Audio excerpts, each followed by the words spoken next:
All right, so we're back. So last time, you guys, well, two of you had started your sort of rite of age, rite of passage type quest that the village does every few years. Um, and then Norrell is along with you. He is not going through the rite of passage as he is considerably older than you, already done it. But for his own reasons, he is along with you. After taking a boat towards the northwest, you guys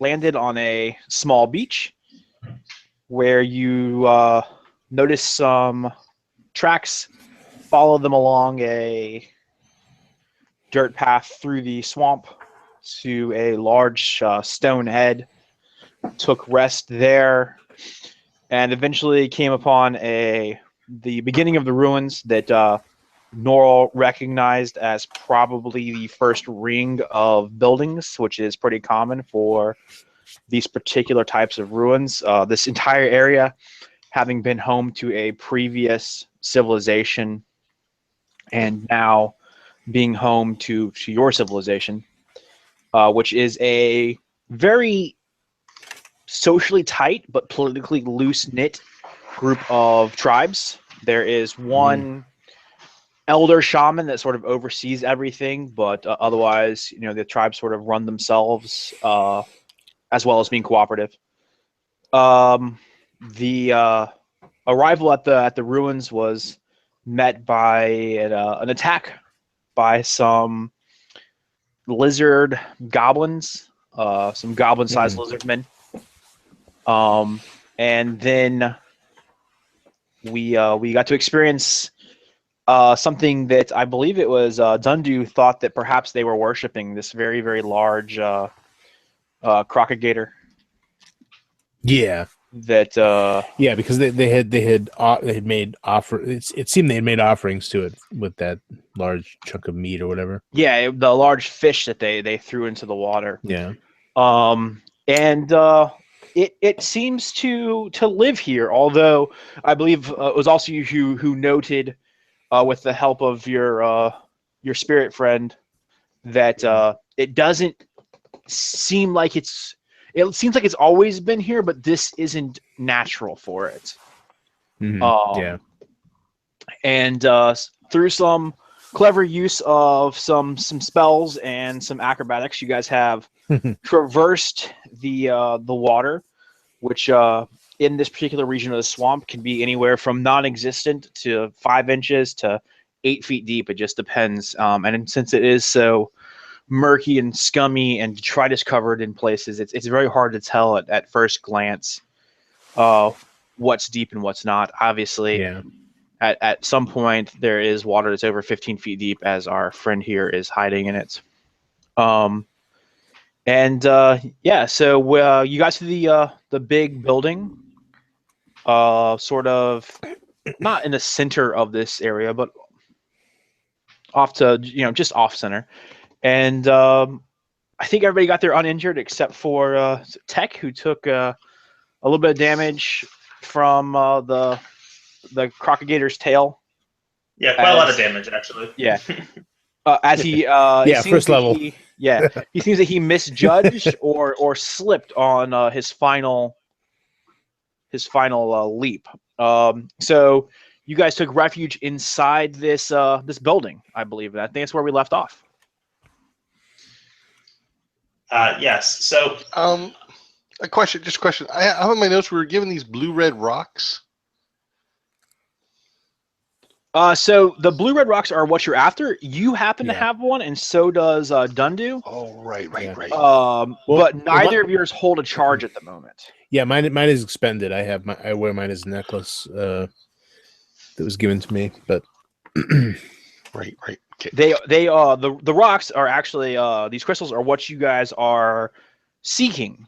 The ritual magic that is used to carve your homes and sort of sustain your civilization comes from what comes from your people, but is aided by these crystals. And the worry is that over the years, which has been Rob jumping off of a bridge and falling, over the years it has been the source of them has been degraded. They've been becoming scarcer and scarcer, and you're at the point now where you guys are pushing into not unknown, but untraveled territory. Well, it's been a while. You said, right? Right. Since anyone's come this way. Yeah, it's been at least 142 years since anybody's come this direction. And even then, they didn't push in this far. Yeah. So we're moving further into the wilds to get access to these. Well, you're moving deeper into gems. the old civilization. Yeah. Traversing its ruins. But speaking of those gemstones, you are aware that searching pretty much any building is worthwhile because you could find them. You're not exactly sure what function they served previously, but obviously they were used for different things. So we made it to the entrance at this point, right? Okay. You're just inside because that prevented the large crocagator from being able to come inside with you. Okay. So I don't remember if we had done it initially, but I am going to let's see. I take out a little clay vessel. It almost looks like it's like kind of shaped like a gourd that's kind of round at the bottom with the stem coming out of the top, but it's made of clay and it has a wick coming out of the top. And I kind of hold it in my hand and I take out this bit of this tiny bit of metal and a bit of stone and I kind of strike it a few times and light this lamp and the flame begins to burn and with the oil that's within and so I kind of hold it up and to get a little bit of light in here. Okay. So as you strike, you hear a slight echo that it's partially absorbed by this overgrown stone structure, but because of the shape of it, it does echo around a little bit. And as your light shines around, you can see some leaves and branches and even maybe the skeleton of a few small animals that are laying about in here. And sort of as the light spills out from your lamp and it begins to light the floor and then go up the walls, what you see is this large mosaic on the floor. It's faded and damaged in places, but it looks like a large feathered serpent that is sort of wound around the room on the floor. Okay. And the outline of the feathered serpent is done in some metalwork, and the interior looks like it's a mixture of ceramic and glass and stone, all different colors, sort of giving it this scaled but luminescent quality when your lantern hits it. And in the center of its coil is this pedestal. The pedestal is about 4 feet tall.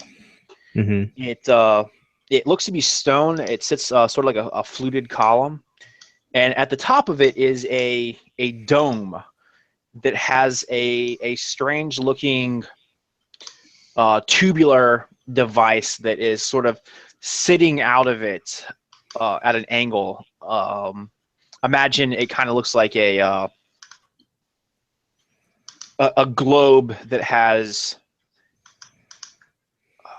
I don't know, a broomstick sticking out of it, for lack of better terminology. However, it does appear to be a stone.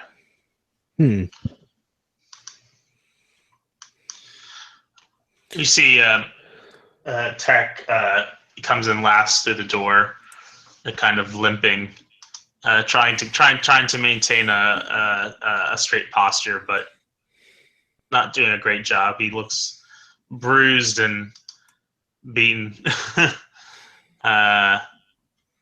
and he when he gets inside, he immediately leans against a wall and slides down to sit on the floor. I immediately go over to him and I kind of hunker down and I put the lamp down on the floor so there's this little pool of light around us, and I kind of lean in and I reach out and I put my hand on him and I say, ease, be at ease, feel the life around you, feel the plants reaching into the earth. Feel the water full of life. Feel my life touching yours. And as I sort of put my hand against him, I cast Healing Word. Okay.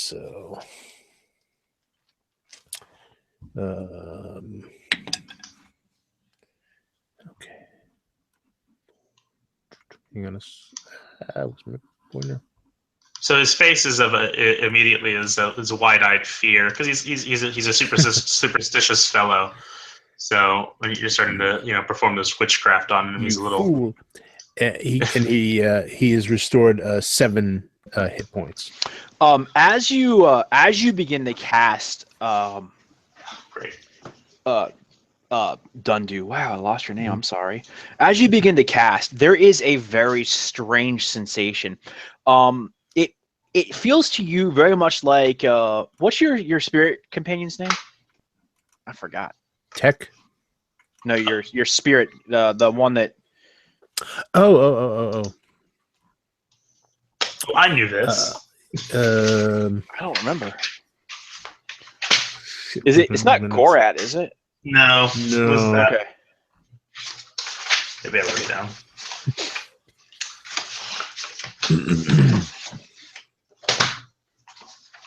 I lost it. Yeah, I lost it too because I have half a can of drink on my notes. Oh, whatever his name is, we'll get that in a second. Yeah. It's a semi-familiar feeling because it's the sensation that you get when he sort of is watching over you. Mm-hmm. But almost tenfold. Okay. You kind of get the idea that you're being watched by the spirit realm, which seems a little bit weird. Is it him or is it just the spirit realm in general? It is. So, it's neither. It's man. You have the feeling. I don't want to say ghosts because it's not. You have the feeling that. So if when you perceived it, if a spirit were a person, this would be like seeing their shadow, if that makes sense. Yeah, I got you. Okay, it's like a remnant of a spirit, and there seems to be quite a few of them. And while you're noticing that, both Tech and Norrell, you guys notice that the metal that runs along this this feathered serpent in the floor begins to glow ever so faintly, enough that you can see it, but it's not blinding. And it starts at the tail and it starts running up, and it basically travels the length of this outline, and it sort of winds its way in up to its talons at the front of its arms, and then you see it start going up these carvings in the pedestal, and the globe at the top of it begins to glow ever so slightly. Yeah. And this is triggered by when he began the spell, that seemed to trigger it? It's either the spell or your presence, but the way it timed out, it seems like it's his magic. Okay. Yeah, so as I sort of feel the healing flow into Tech, I I try to maintain that state of mind, and I sort of reach out to the spirits around me. I have a, 1 foot in the spirit world, basically. So I have sort of a deep connection to the spirits. So I kind of allow myself to kind of fall into that a bit and reach out to see what's not necessarily try to contact, but kind of get a sense of what, what kind of spirits are around me. Are there a lot of them? Are they, friendly? Are they not friendly? Are they neutral? Like that kind of thing. Sure. Could you give me a? Oh wow. Let's use a wisdom. Let's use a wisdom save, so that you'll get your proficiency if you're proficient in it. I am. And then I would like when he gets back, I'd like Norl to give me a intelligence. Okay. Charisma. Sorry. Let's see. I rolled 11 plus 5, 16. Okay. So, and it's not a save in the sense that you feel anything attacking you. It was the best thing I could come up with. Sure. So as you sort of do this, for a moment, you feel this tug, and you hear drums and rattles. You hear a sound that is footsteps, but it sounds very foreign because it's this metal on stone sounding footstep that just is not common to your people. And it's not stone on stone. It rings different. You feel a warmth of body heat, similar to where you were in that sort of sweat lodge earlier, that you're surrounded by a lot of people. You feel a tremble run through those people, a very, very scared tremble. And you feel it more in your body than you do in your mind, almost as though you were reaching out and touching a person who was literally trembling in fear. But you get that from the entire area. And as you get drugged, that consciousness gets drugged, you smell fertile soil, you smell river, you smell stonework, but it smells fresh. But what you don't smell is, you don't smell swamp, you don't smell decay, you don't smell it sounds silly, but you don't smell the bugs, the snakes. Yeah. It's very, very different, but that's here. Yeah. And for a moment you see two humans, you're guessing, standing near that orb, one of them pointing towards the doorway frantically, and the other one he's laid his hands upon it, and you can see that with his offhand that he is carving these glowing runes into the air, and there's definitely some sort of very intense, not powerful necessarily, but some very intense magic going on, as he almost like he's drawing and at the same time ticking an abacus that's in the air.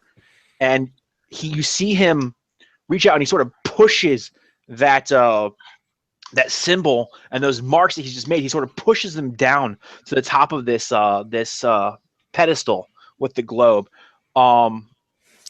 As he's doing that, I'm going to, like, with my eyes still closed as I'm watching this, try to draw these in the dirt in the floor, or the dust, just kind of like, move my fingers, trying to sure duplicate what he's doing. Can you give me, in any order you want, whatever's better for you, a knowledge arcana or a performance or drawing? A knowledge arcana or a straight up wisdom, and then either a performance or a dex, whichever is better for you as far as that goes. Okay, so I'll do the wisdom first. 14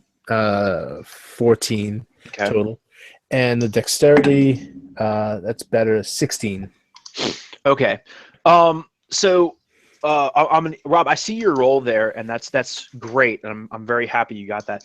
I'm gonna jump to you just 1 second. Tech, as you're feeling this energy, go ahead and take 2 additional hit points in healing as you feel this surge wash over you, and you can see this faint blue light sort of emanating from the closed eyes of Dundu.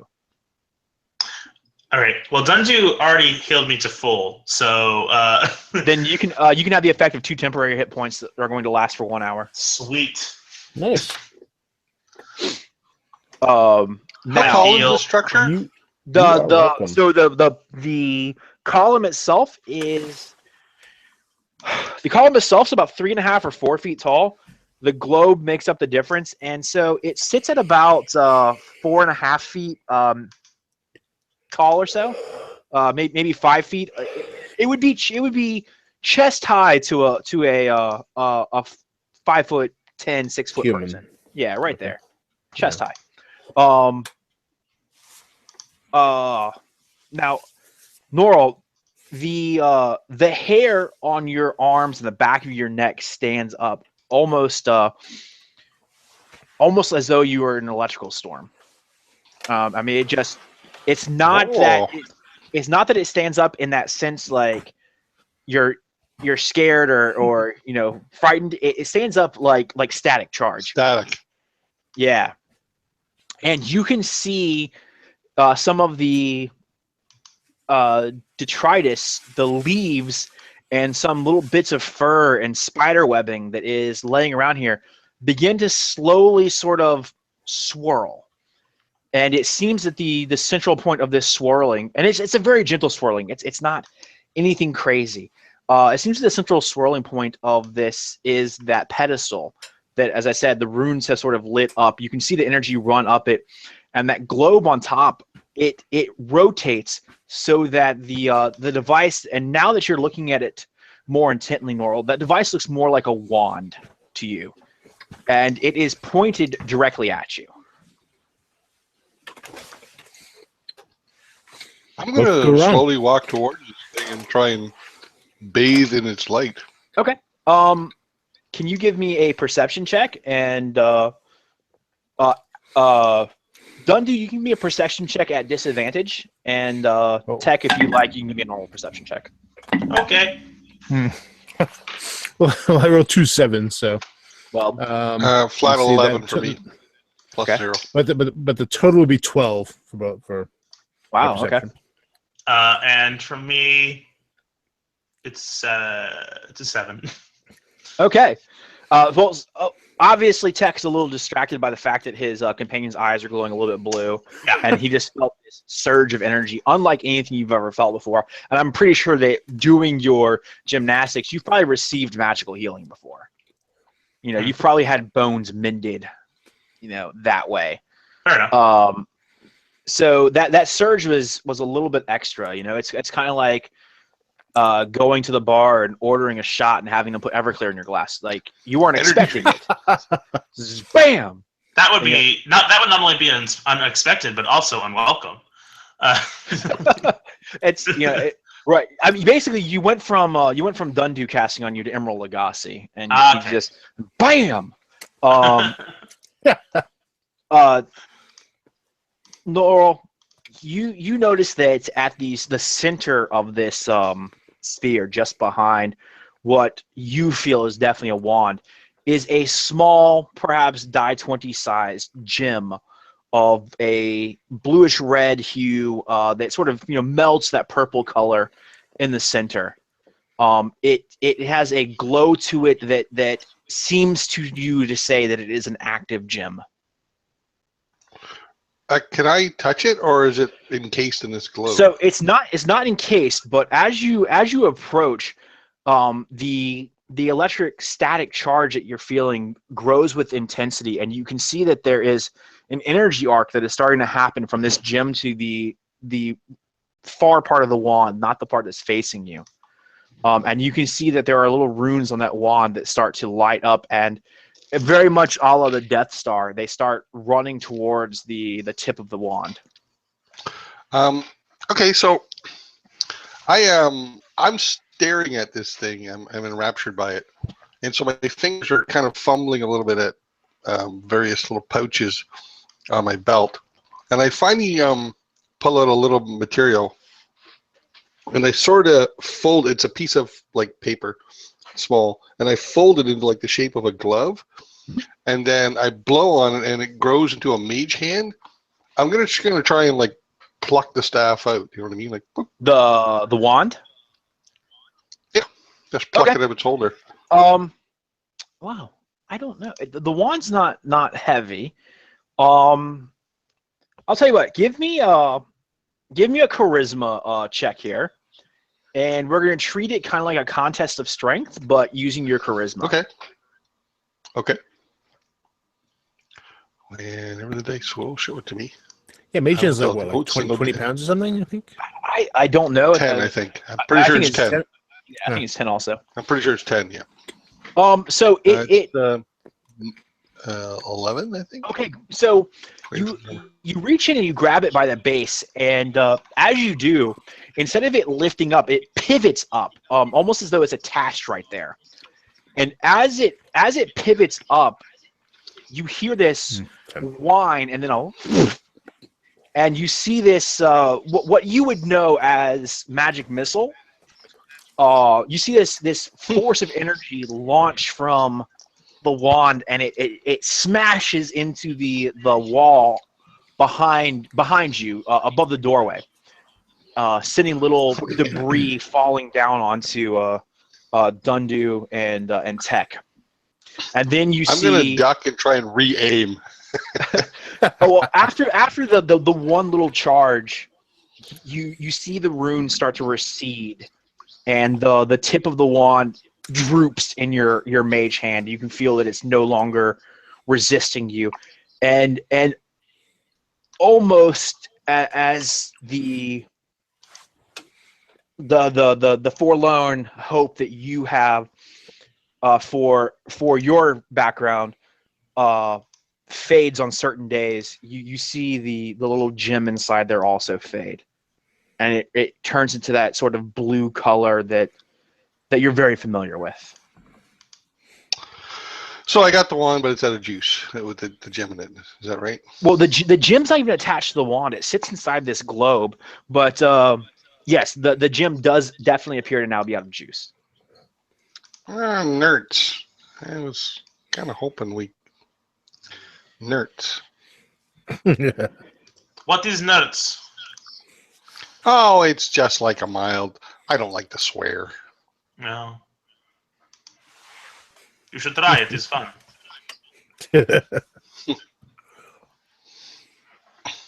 What is I guess that? we got to go further in. Well, it was probably a magic wand at some point. Juiceless now, and I flop it like a flaccid penis. Flop, flop, flop. What? So you see it. You see that it pivots on a point inside of the globe as his mage hand sort of wiggles it up and down. Now that your attention is drawn to it, Tech and Dundee, you guys can also see that the lit up metallic edges, the outline of this winged serpent, are also fading, and the room returns back to being only lit by the lamp that Dundu has with him. Okay. I wonder what made it do that thing.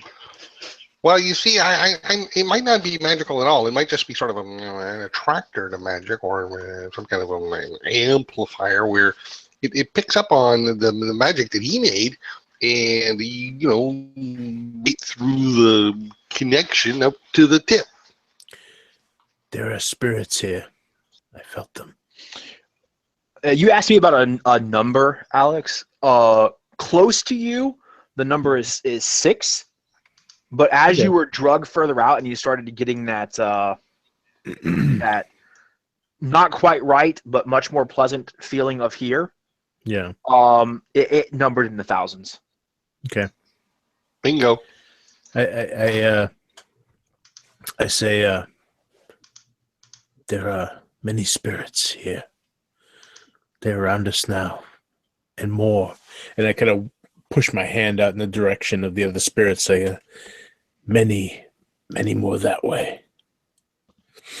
And my hand is kind of shaking a bit. And I open my eyes and I look at Tech as they're still glowing slightly. I say, we're not alone. Well, this is comforting. Well, of course we're not. I mean, you're here, he's here. I mean, I think he means the spirits. But yes, I suppose we can look at it as a good sign. Yes, the spirits would linger where there is something important, and perhaps one of these stones is here. Spirits linger where there is tragedy. Where there is happiness, they move on. Oh, well, that's one way of looking at things. I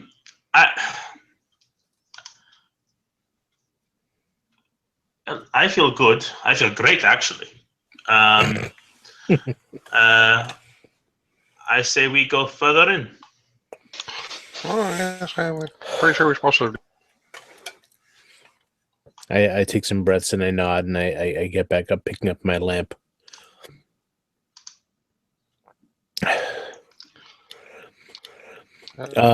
Plodding on.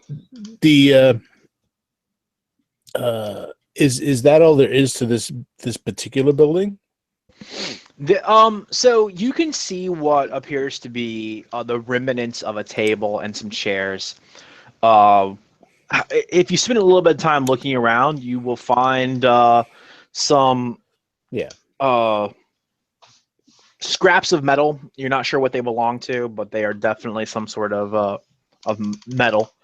Oh, I any little bits of metal. I'm gonna kind of like take those and I'm gonna tuck them in my in a pouch.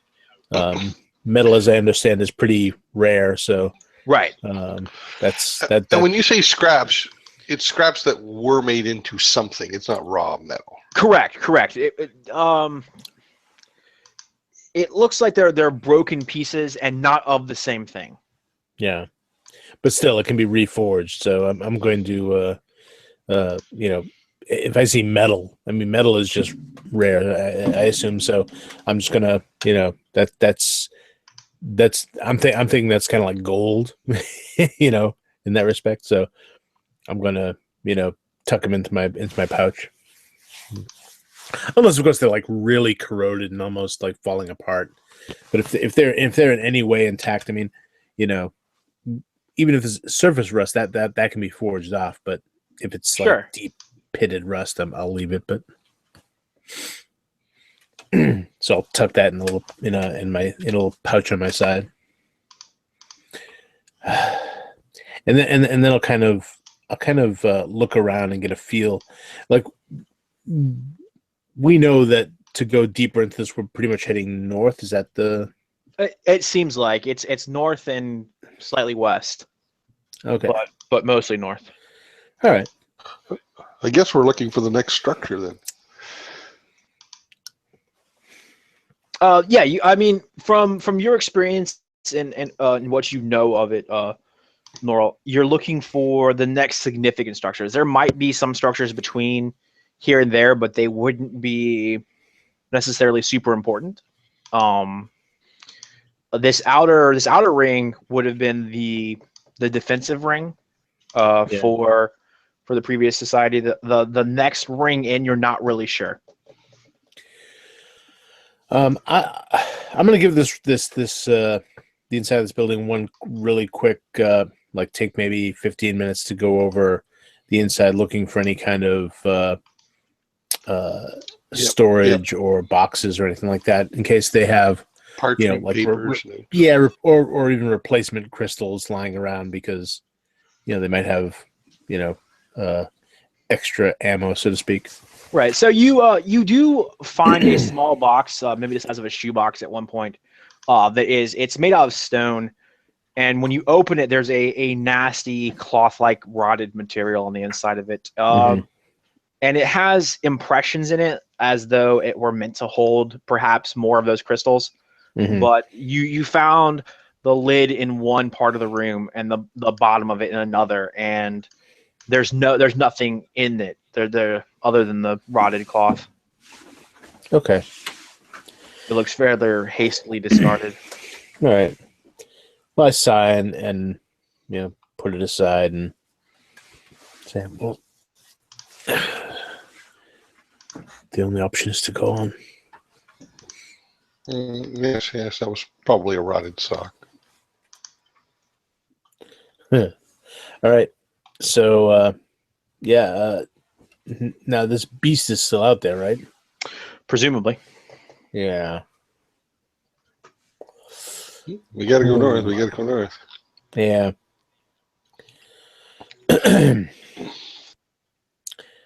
Well, what can I do? What can I do?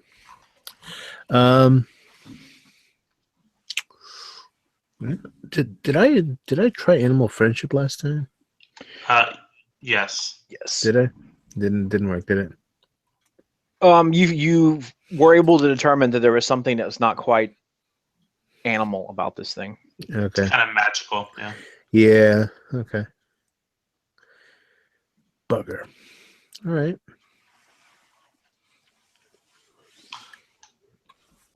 Then I guess. Are there any exits from this place?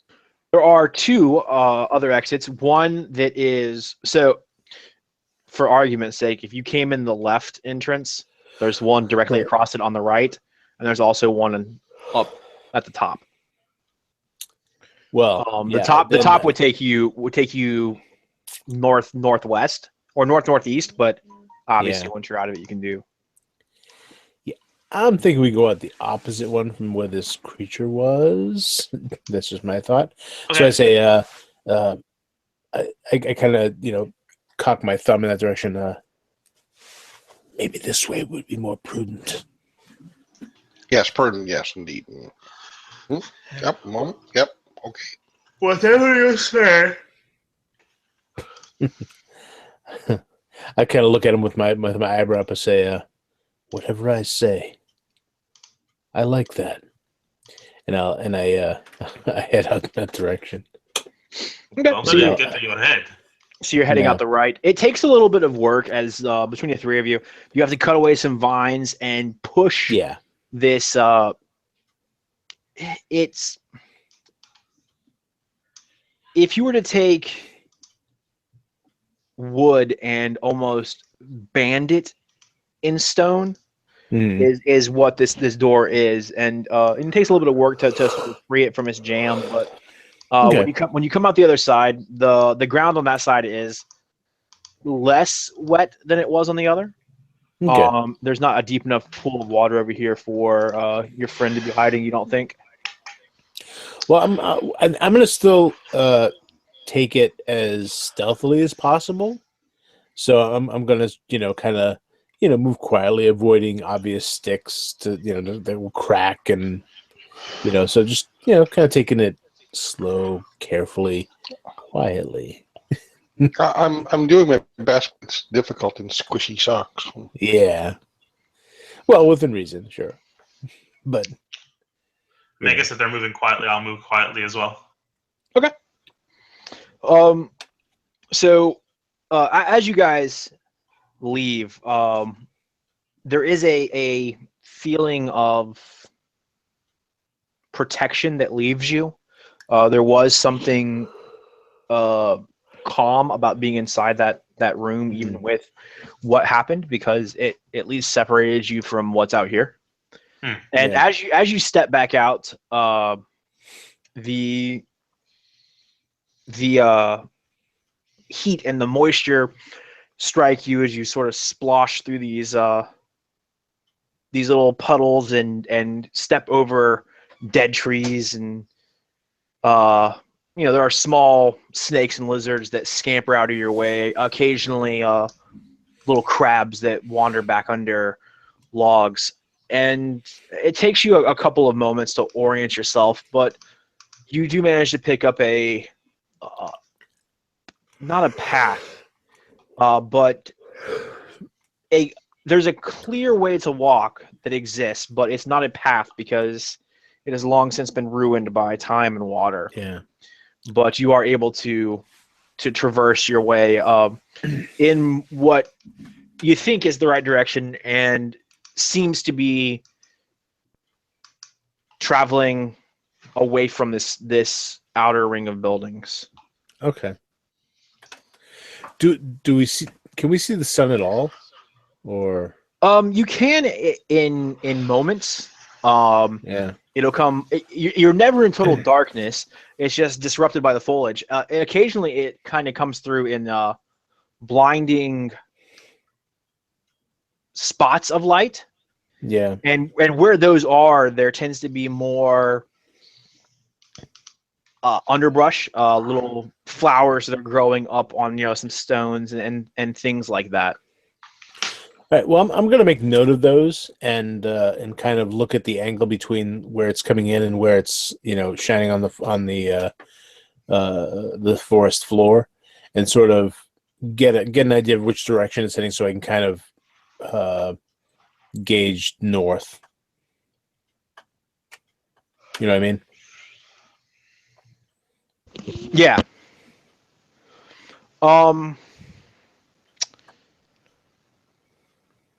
Give me A survival check.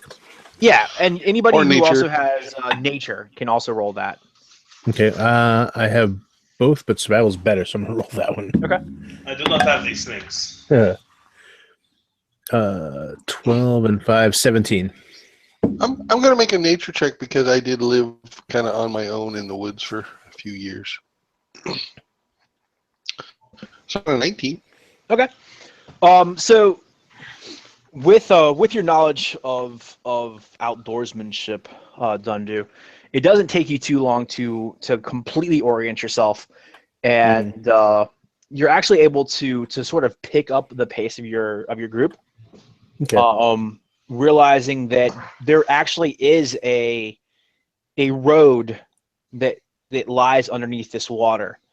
And if you follow it, you're only having to trudge through water that at its deepest point so far is only about 4 inches deep. So it's nowhere near as difficult to traverse as some of the things that you've been through. Now, when you step back and look at it, this particular road looks more like a very shallow river because it is the easiest place for the water to flow. Yeah. It's sunk. Yeah. But it's not hard to traverse at all. Okay. And as you're sort of making a much better time than you had been making, Norl, you notice that there are plants that grow here that are super odd. They look almost like someone took and intentionally crossbred very strange plants, ones that you wouldn't think would necessarily be able to be crossbred like that, cross-pollinated. And so there are these bright purple flowers that are not the large ones that the barbs come from, but they're smaller, maybe the size of tulips. They're growing on these briary, bushy bushes, and that strikes you as very odd. All right. So without entangling my clothes or anything, I just want to go close enough to sniff one. Okay. It has a very sickeningly sweet smell to it. Maybe like, I don't know, rotting honey. Most odd. This is not something nature should. I feel there might be another. I look at my companions. Yeah, I'll go see what he's talking about. Well, you see here, look, it looks like it has aspects of Protanius loquus, and yet this part here, it just, I don't see how nature would do that on its own. I think there's another hand here. Mm-hmm. Yeah, so I'll give it a good examination. As a druid, I'm sort of, plants are my thing.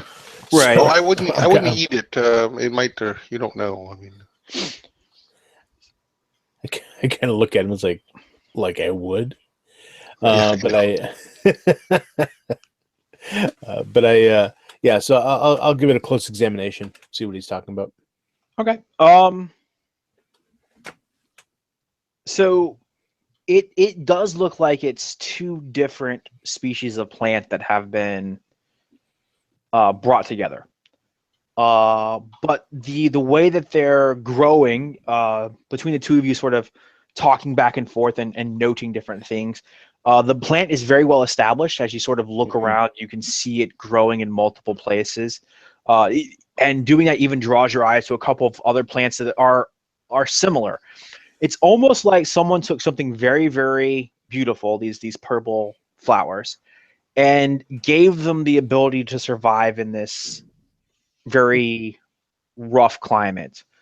Now it's possible that they're just a very old plant, because this area was not always swamp. When these ruins were not ruins, this area was not swamp. Right. Well, I take a little bag from my a small bag from within my spirit bag, and I'm gonna take some samples of this and put it in the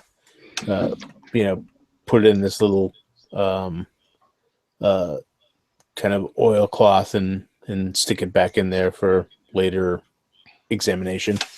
Okay. As you pluck one, can everyone give me a Constitution save?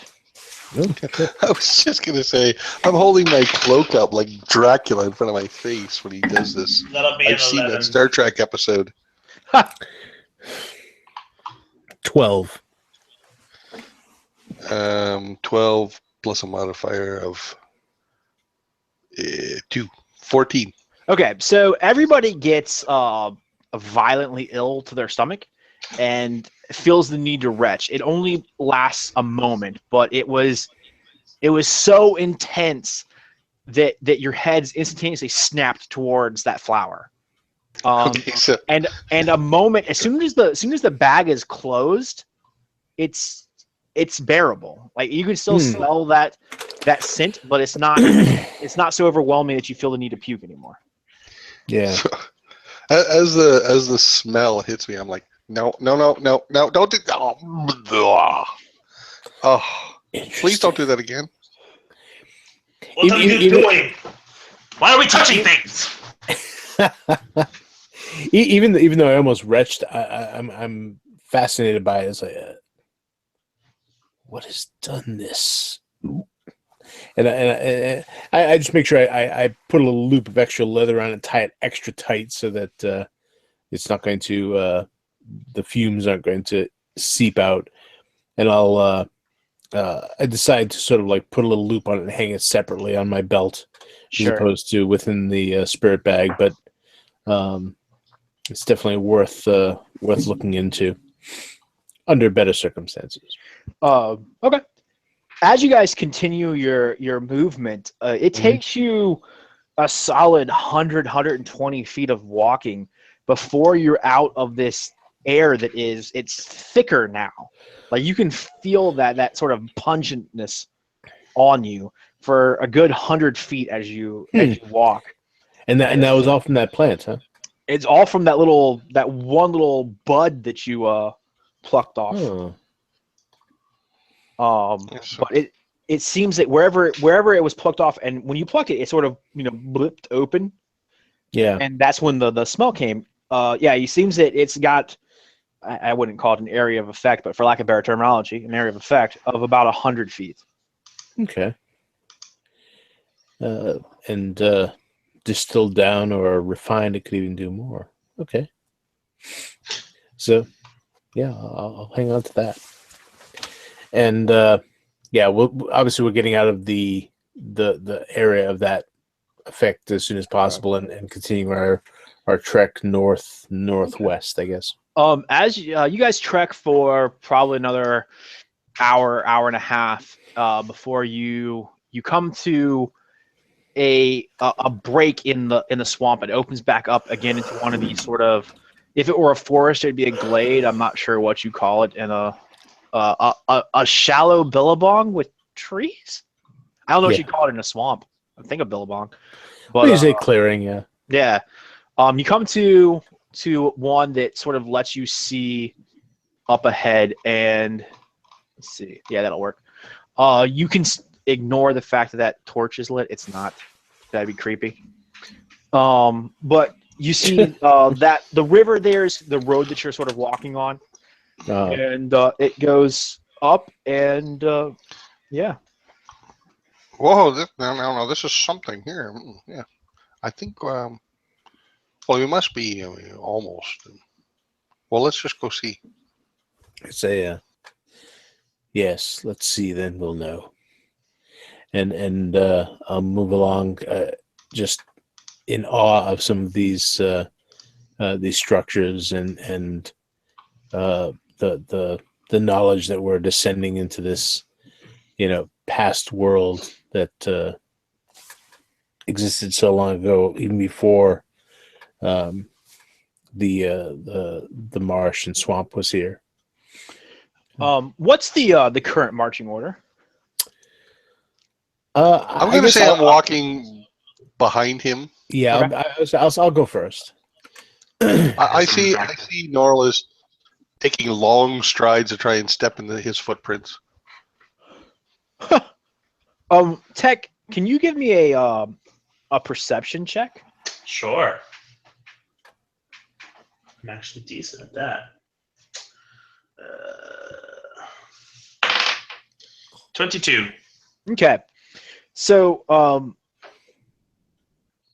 with the ocelots, it is not uncommon when you guys take in new members when they join you for whatever reason they join. Some of them run away to join the circus. Some of them are orphans. Some of them really do just have this deep desire to be entertainers. I don't know what category you fell in. But it's not uncommon for the newcomers to be hazed.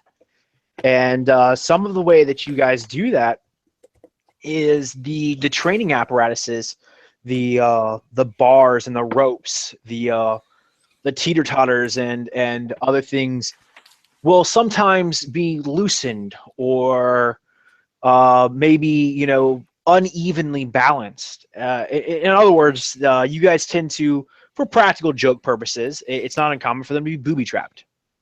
Nothing severe, but enough that someone might, have a mishap, fall, and bust their butt for a good laugh.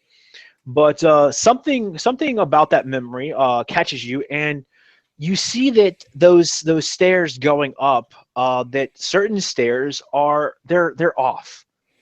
They don't make sense in their slant at the moment. Something about them is not right. Actually, what's even weirder is I just had this weird moment of deja vu when you said that, Steve. Like, I've heard Steve say this before. And I say, be careful.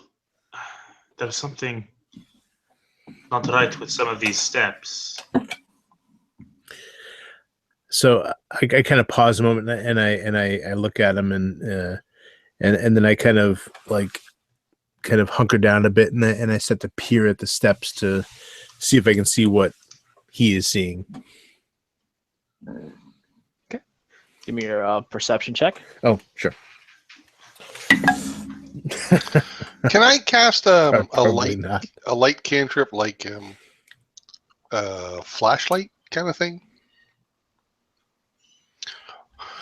Or how about instead of this, I'm going to cast it on just a pebble and toss it on one of the steps and make it like a brighter area. Sure. Yeah, you can do that. My perception was 7. Okay. They look like stairs to you.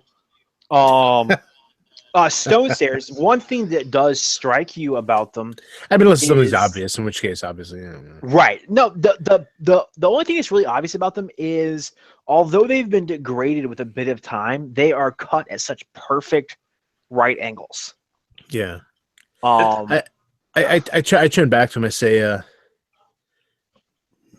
they may have just settled. Let me go first. It's been so long. Oh, let him go first. It's a good idea. I don't like this. Let me climb the stairs first. I look at him. I look back at the stairs. Say,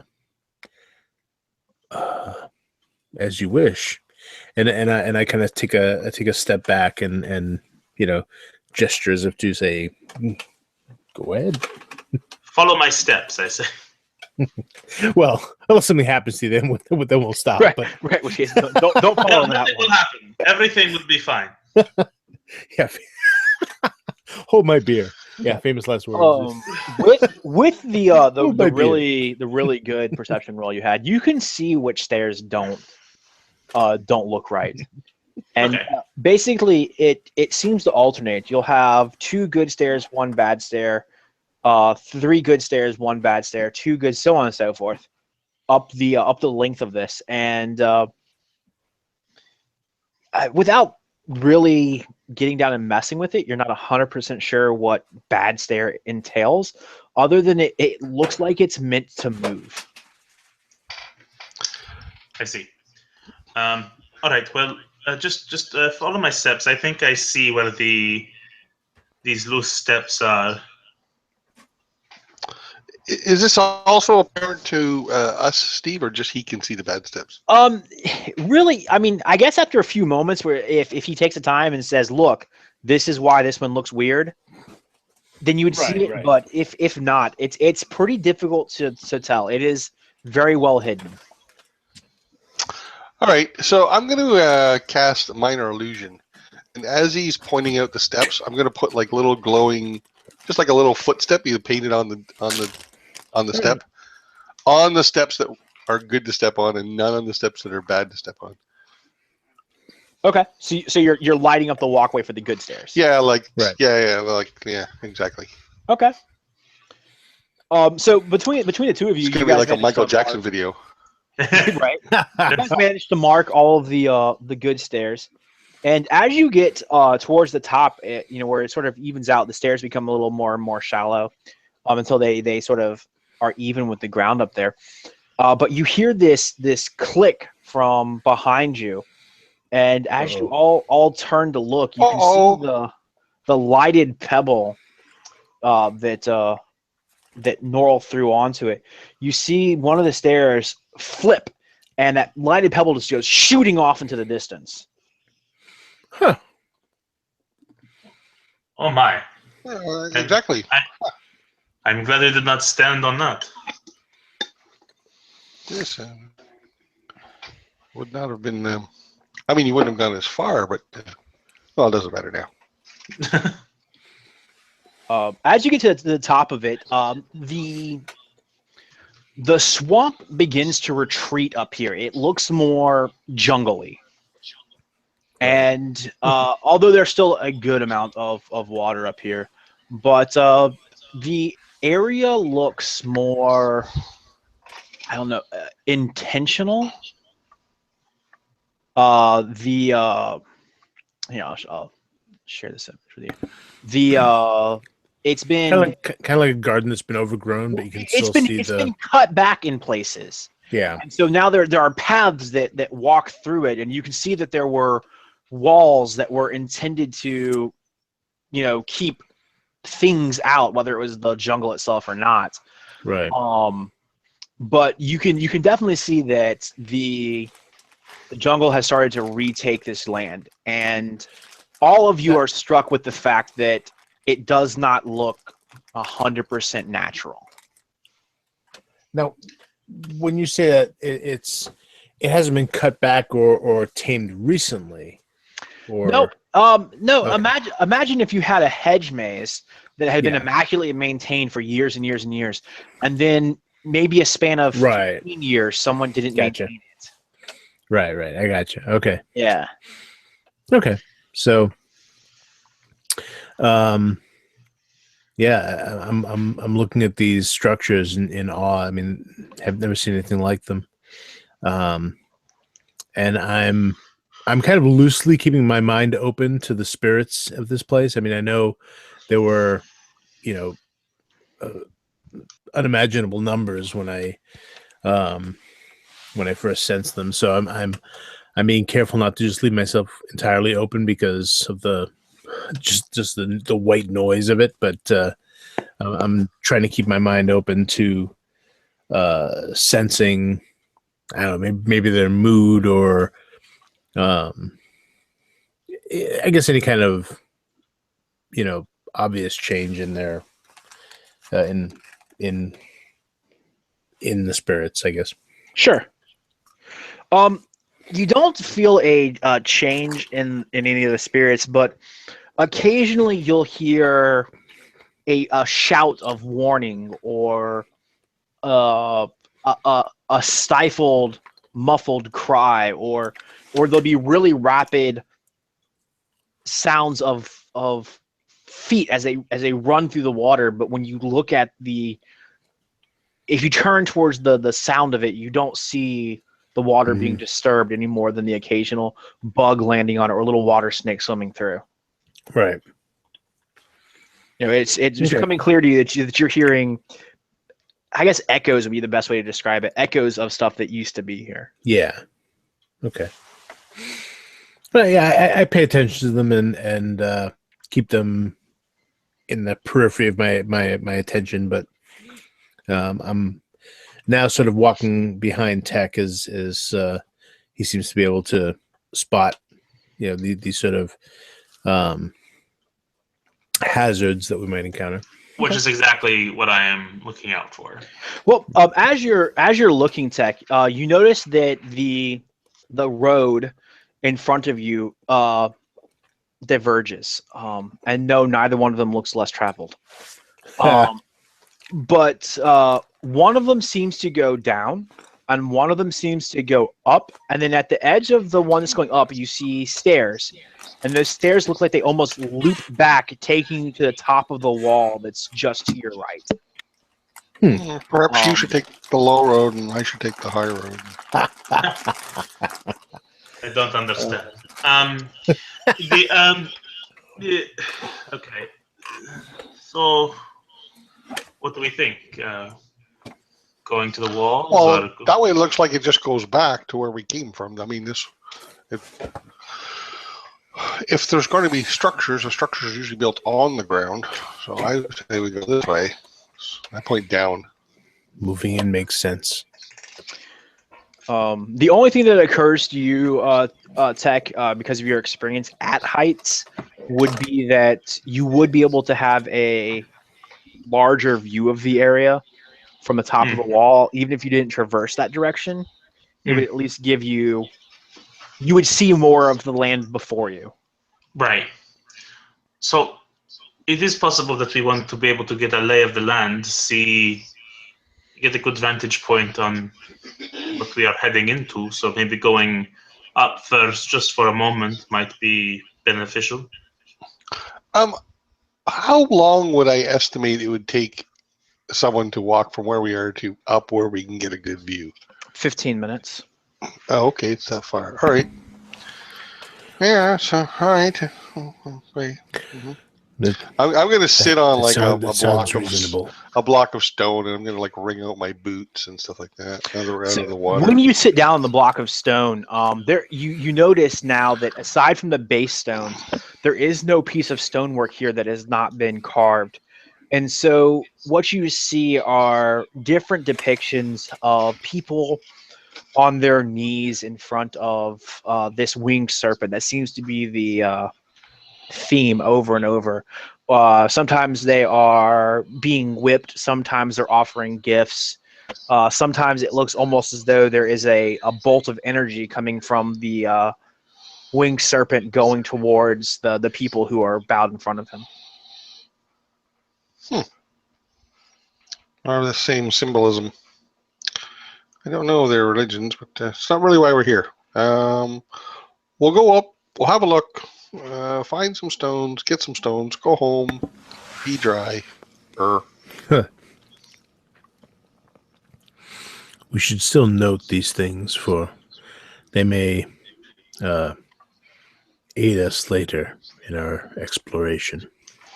Well, of course. I mean, we just noted them. I pointed it out. Would you guys mind if I took a break for just a few minutes to get some coffee? Coffee? Of course. Go for it. Sacred. It's always time for coffee. Coffee is sacred. It's the world's most widely accepted mind-altering drug. Caffeine. Yeah. Yep. By the gods, yes.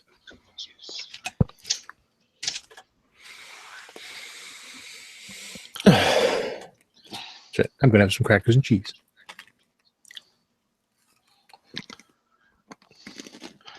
I heard a comedian say, I was trying to enter a new password into Facebook, and I tried to use the word penis, but it said it was too short.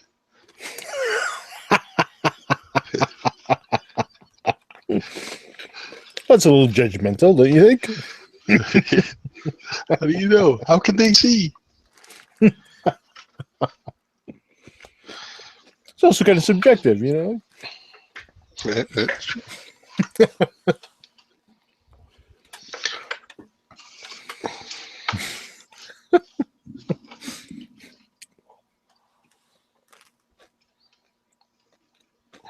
So after this this little bit wraps up, this little mini 3-shot. I don't know what work is going to hold for me, so I still am unable to jump into the long campaign. But if you guys are down for it, I'd like to maybe do some either Hollow Earth or something, some pulp genre game for a bit. Yeah. All right. right. And we'll start off with the two of you, and if you guys want to add a third, I'm fine. But 3 or 4, I think I cap it at. But with pulp, having that third person makes it a little more actiony, but we could definitely do, still a good amount of role play with it. So. Oh yeah. All right. Sure. Very cool. Yeah, man. Always for some pulp. If we can get 4 people, that would be awesome. Because I love the concept of a pulp game that I played in. My dad played in it. I've ran it since, called the Four Aces, where essentially you're a member of this pulp group and you are assigned the ace, Ace of Spades, Ace of Diamonds, Ace of Clubs, so on and so forth. And that is the symbology behind it. But we'll run with whatever we got. But yeah, I'd like to do some pulp after this. Yeah. I'm sure we could fill up before.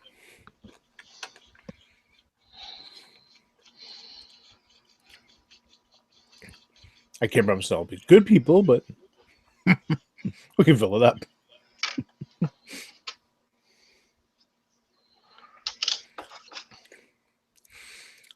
I was on the Dungeons and Dragons 5th edition Facebook page, and I get frustrated there sometimes because they always seem to be talking about mechanics. Now, while it's important, I get that, but they're always talking about like optimum builds and balance and this how can I make what was it? A recent one was like the idea of making a fighter with like a low strength. It's like and they're talking about how strength is pretty much useless and dexterity is more important because it gives you X, Y, and Z bonuses and all this other stuff. It's like, oh my god. Well, yeah, technically, I mean, dexterity is superior. Mechanically, you could say that dexterity is more important than strength because of all these things. But it's about role playing. What if you just want to play a strong character? That's what it should be about. That's right. Yeah. Play the character you want to play. Yeah, I want to play a muscly barbarian, and I don't care about the dexterity. And and honestly, the 3 or 4 points of bonus you get aren't as important as playing this cool and interesting character with a backstory and I mentioned the idea of playing a wizard with low intelligence. Maybe he records his spells with pictures. He draws these pictures in his spell book, and that's how he memorizes his spells without words. He's illiterate, but he found a way to he's kind of like a savant, so he can still do wizard magic, but this is the way he does it. That kind of thing. And maybe he's really strong because because doing spells that way is imperfect, and so he needs the extra strength to sort of like physically hold the spells together as he casts them. Be creative with it. You don't have to do the, if you want to do something interesting with the character, you're not tied to, you have to be a strong fighter, you have to be a dexterous thief, you have to be a smart wizard, all that. If you follow the point by guidelines, you can't build a gimped character at 5e. No matter how you put those numbers, you can do something with it. So just try and build the character as accurately numerically as matches your concept, right? I mean, and play that. It will be interesting, right? If it's dull, it's your fault. Numbers don't make you interesting. Yeah. It's not. You start with the concept first. Yeah. Yes. Yeah. And use the numbers to reflect that, right? Did you see the post where they were talking about the guy had been given a pre-gen character, and it was an assassin? Yeah. Strength 8, Dex 18, Con 8, Intelligence 18, Wisdom 5, Charisma 8. Jesus. Wow. And I was like, and people were like, just burn it, don't play it. Someone hates you, blah blah blah. And I was like, no. Hold on a second. No, I'm sorry. It was Wisdom 18, and no, it was Dex 18.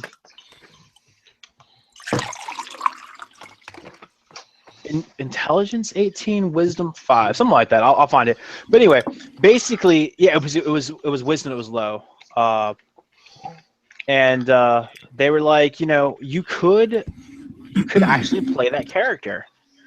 It would be hard, but what you have mechanically is someone who is very good at their job, doesn't care who it affects, and doesn't have the wherewithal to realize that it affects other people. Right. It's I don't know. It was another one of those, it's not an optimal build type of threads, but I thought it was interesting nonetheless. Anyway, so what's the thought here? Were you going up to the top? Yes, I was going to go ahead and scout, go up to the highest point where I can kind of get a good vantage, and then just kind of scout. Okay. So as you get to the top of it, you see, at one point the ground up here, not that your character would necessarily know it, but so that you can have it in your mind, was probably a terraced lawn area in between these very beautiful stone streets. Every 20 feet or so, there is a little pillar that has a little torch at the top of it that is not currently lit. There are reliefs carved into the stone, as well as the corners where the walls turn are these great detailed serpents, or these really robust looking individuals with these plumed headdresses on, always a very proud look on their face. And near them is this pictographic language you're assuming that you can't read, but it's different for each of these corners. So perhaps it's talking about the individual who's listed there or portrayed there or what have you. But when you wind your way back up and you come back so that you're standing mere feet from your friends, you're about 30 feet higher than they are. And you turn and look in the direction that this road goes, you can see that eventually it gives way back into this controlled forested jungle area. But there are 3 of these areas that you can see. One that this road leads directly to, and 2 others, one of which is very, very badly destroyed. It almost looks charred. The tower itself has fallen in on itself. The trees have been burnt around it. it looks almost like it was struck by a meteor. The other two look pretty decent. This one again is the closest, and it is sitting out there all alone. And you can see some sort of individuals, 4 of them, milling about on the top of it. Not the top, where the stairs go up to, though. You can see 4 individuals up there milling about. And these are all 3 of these are accessed by the lower road. The lower road takes you directly to this one. You can see a road running to the other 2, but you don't see where it connects, so it must connect a little further down the road. And again, what do I make of the path that leads here? It's just pretty much kind of like the same that what we're seeing, like just sort of forested, some of these structures popping up. Right. So this looks a little more intentional. Yeah. Like the lawn around it, the ponds in front of it were manicured and kept at one point. Yeah. But has since become overgrown. So if you're looking at this, this is a path that goes up towards it, and these are like locked in little lakes. Yeah. But this looks way more intentional than the other water that you've seen. Okay. And all right. So other than the 4 strangers milling about, I don't really see any other hazards in our way. Not at least not to this one. The other 2 are around corners, essentially, from it. So if you imagine that they're separated by this dense tree area, and from tower to tower over there is probably a quarter mile. Okay. And behind, going this direction, you can see that this path disappears into the woods there.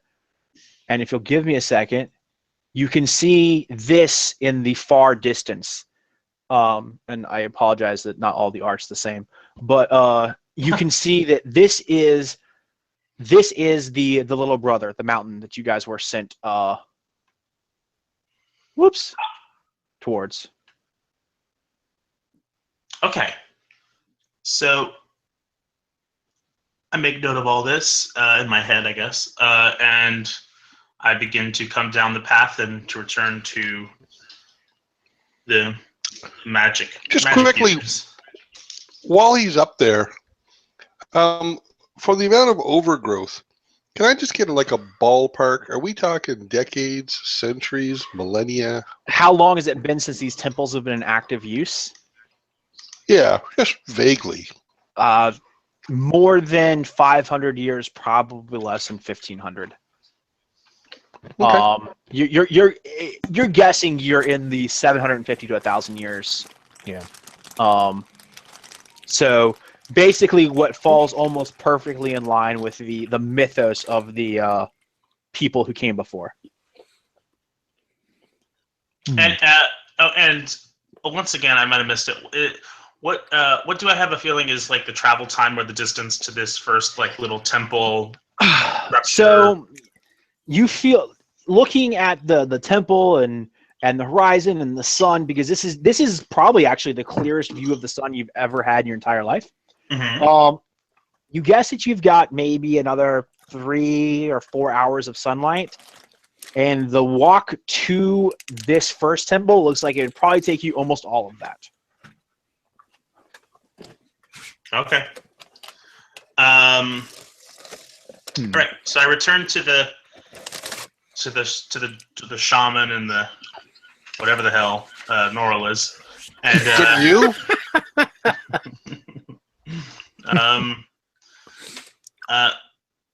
and I say, "What did you see?"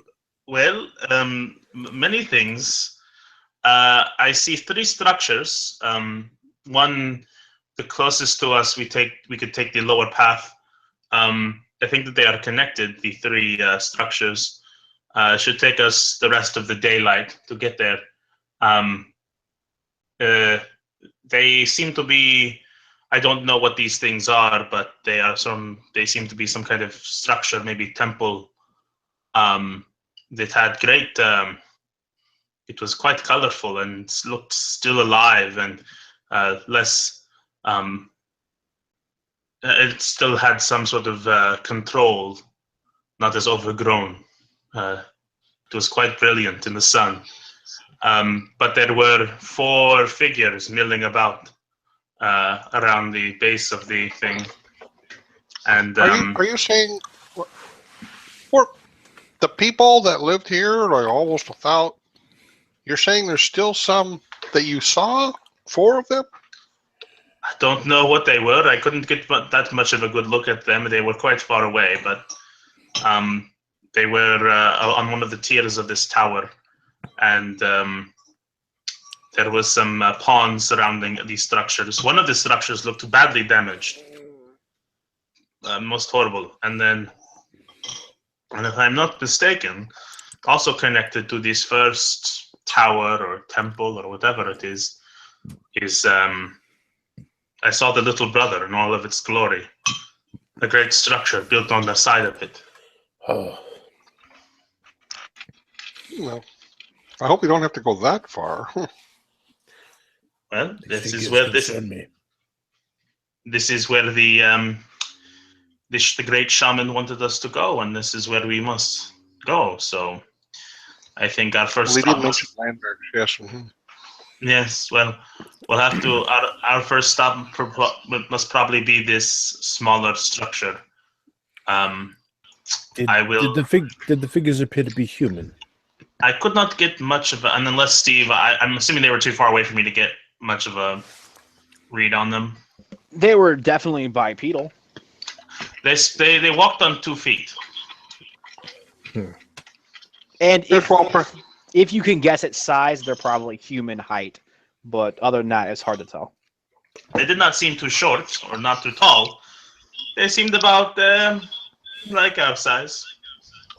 do you have a problem with short people? No, not at all. I forget that I forgot that you are a gnome. Yes, no, it's not like you. How did you forget that?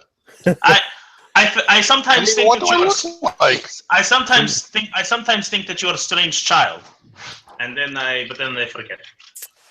Oh, I'm twice your age. That is true. that's really offensive.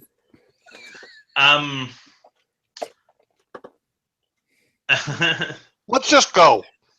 Yes, let us go. The lower path should take us there.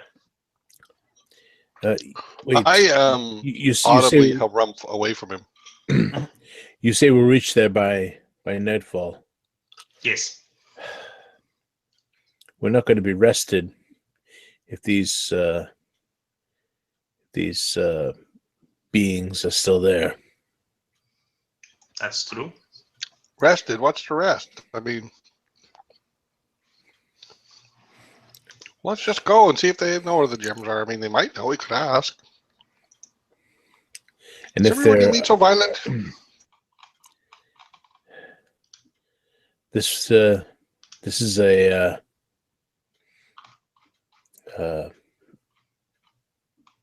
wild place. There are things we may encounter that are have their own agenda. We must proceed with caution. Yes. Well, it is. Well, go ahead. It is certainly strange that of all these overgrowth, these places not so overgrown. Right. It So- can't be the same people who were here originally. Somebody must have moved in. We'll just go ask them.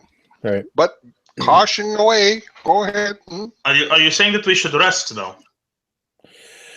Well, It's the middle of the afternoon. Well, then let us go until sunset, and maybe we can camp right outside of the clearing. Or perhaps we can go in and have some tea with them in the temple. You can go ahead and do that once we get there, and Dundo and I will stay back. let us see what we'll see and decide then. So young people today. Okay. So we'll move on toward this temple. All right. So you guys start walking, and basically it's the same thing. You have these, and they range from 10 to 30 feet tall. These walls. There are different levels of terrace that are on both sides of you. In between the walls is about 40 feet. The stonework that is the ground here is only covered in very little water, and that seems more like maybe recently retained rainwater rather than flooding from the swamps. But the road seems in really, really good repair for what you guys know of roads. But the stonework is just striking. They're so tightly fit together on this on the road, and the way they butt up against the walls. It might lead one to believe that if it's not magically crafted, that there were definitely master stoneworkers that were involved in this. And you hear the sounds of the jungle as you walk, although it's softened by the stone that surrounds you. And the day wears on. Snacking on little bits of stuff that you brought with you out of your pack as you walk. You make good time, and you actually begin to dry out a little bit. Perhaps not even a sensation that some of you are used to, but you dry out. You continue to walk, and occasionally you'll see these small. Imagine a sloth that moved more like a monkey, like very quickly scampering. But they have that same sort of scraggly fur that has bits of plant that are growing in it. You'll see them occasionally. They'll make noise at you and occasionally even knock rocks or pebbles down. They're not throwing them directly at you, but they sort of scoot them off the edge in your direction. You'll hear birds, and maybe even occasionally like a flock of birds will burst from the trees, and you'll be able to see them fly overhead. And as you do, you note that the sun is running. What's the word I'm looking for? Tangentially to the direction you're going. So you guys are heading almost due north, and it seems that that this road is very, very truly north because of the arc of the sun. And several hours pass, and you guys get to a little bit of a crest, and the sun has started to set. It's dropped down below the tree line. The buzz of the insects picks up. The howls of the jungle and the swamp can be heard in the distance. The air temperature drops a little bit, but it's still sticky and humid. But you can see hundreds of thousands of stars dotting the sky. And that at least gives you some sense of home, because they're the same stars that you're used to looking at. You haven't traveled so far that they've changed, even though everything around you is very strange. You're probably, 1,000 feet, 1,200 feet off of the temple at this little crest, and you can still see 4 figures up there moving about. They have odd shapes to them, but they are definitely wearing clothing, and they seem to be messing with some sort of what from this distance appears to be a stone statue of a snake. Okay. I'm gonna kind of like take a moment to look at them and see if I can get a better idea of what manner of beings these are. See if I can, through their movement, through their mannerisms, the way they move their heads, that sort of thing. Reptiles move in a certain way, mammals move in a certain way, that kind of thing, and see if I can narrow it down. Because obviously we've encountered these sort of strange lizard creatures, so I'm trying to see if it might be them. These are taller than the lizard creatures that you encountered. Okay. These appear to be probably in the 6 foot, 6.5 foot range. Okay. They are actually a little bit bigger than us. Yeah. they are thickly built. Mm-hmm. They do seem to have either tools or weaponry on them. Yeah. One of them seems to be distinctly in charge. One of them seems to, much like your encounter with the little lizard goblin, seems to be carrying a bow. You can see it Mm-hmm. sort of hung from his back Mm-hmm. with a full quiver. And they all seem to be wearing some sort of ornate headdress, not similar to the feathers, but some other almost antler-ish looking headdresses. And there's a lot of talking, and then they go and get things from an area that you can't see. It's behind like a stone block, and they come back Mhm. over, and the guy who's in charge is tinkering is a bad word, but it gives you sort of the methodology of it. He's messing with that stone statue of the snake, and he's putting things on it and chanting, and then he sends people to get other things, and that's what you see. Okay.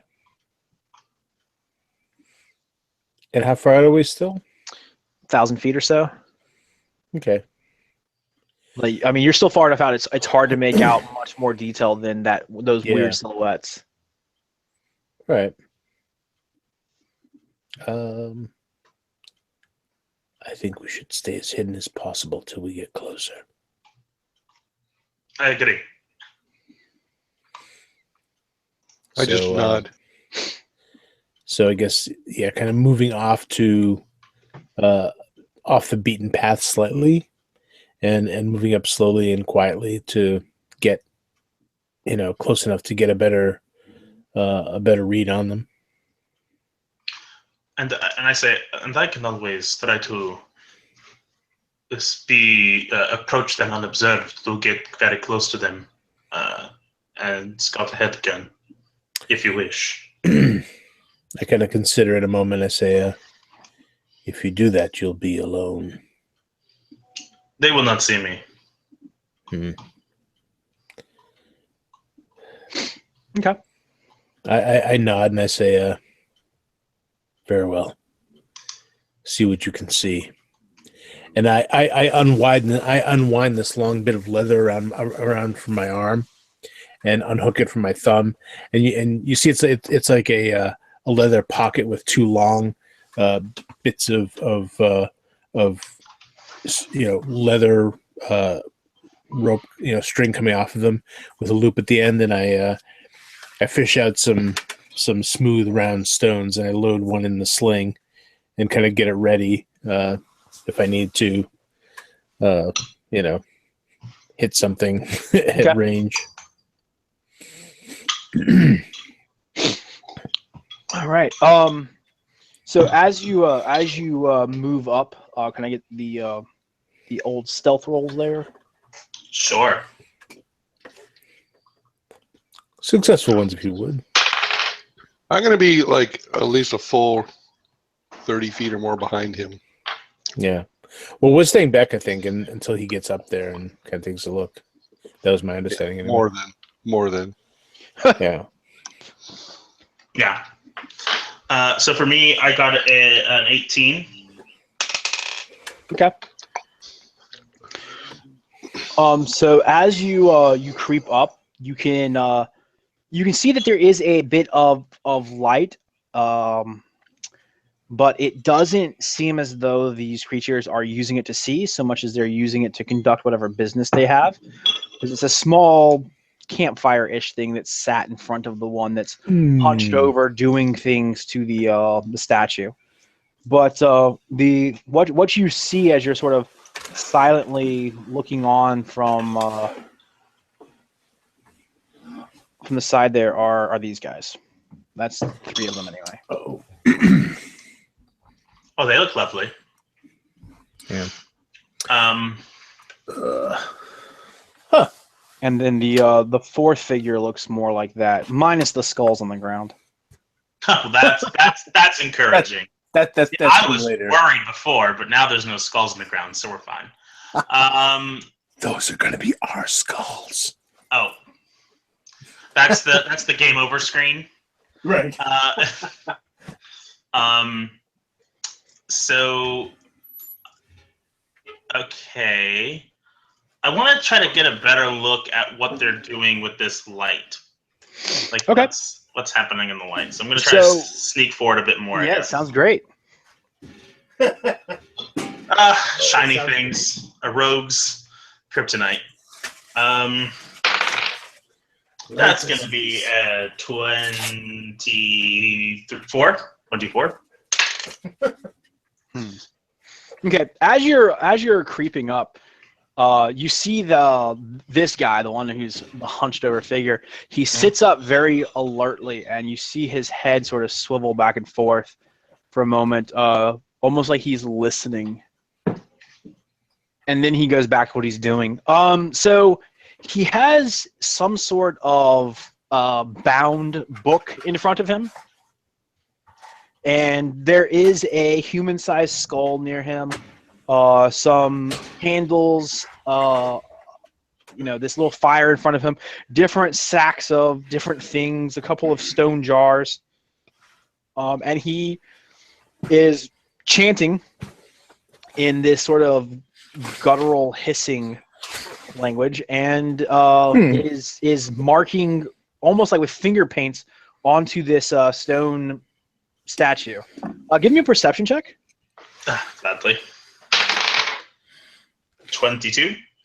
The stone statue is freestanding, although from a distance it looked like it was carved from the building. It is not. It is separate in itself, and very, very well sculpted. You can almost see the articulation of the ribs and things in it.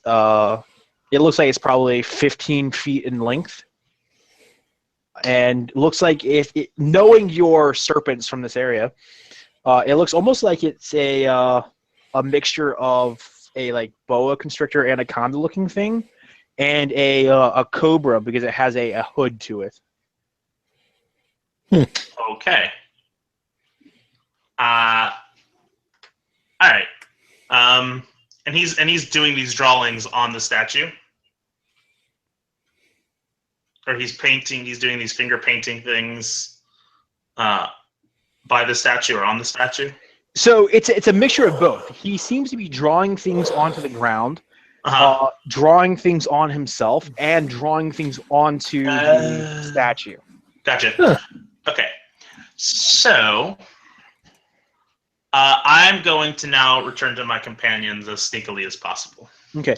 As you turn to go towards your companions, the pictures here, the guy in the middle here, you see he walks in the direction of where you are standing or hiding.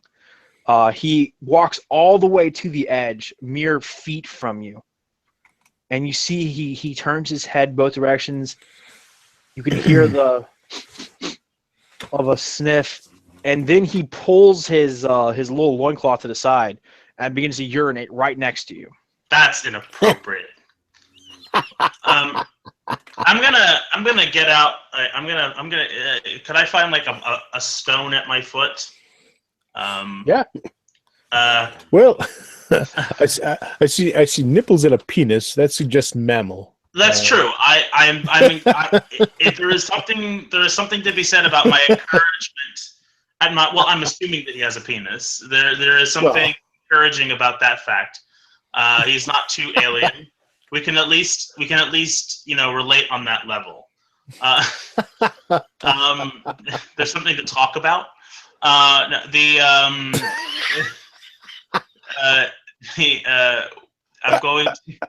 going to throw the stone in a direction that's hopefully going to draw his attention away from me. So he's not as like aware of my movements, so I can get out of here. Okay. Give me a to hit roll there. Okay. So it's just like a throwing. Yeah. You bounce the rock off his penis. That's just like strength or that's just a strength. Dexterity, strength. I don't care whichever one you want to use. Okay. Then I'll use dexterity. I mean, rocks can be a finesse weapon when you're being thrown, I suppose. Yeah. That's gonna be 10.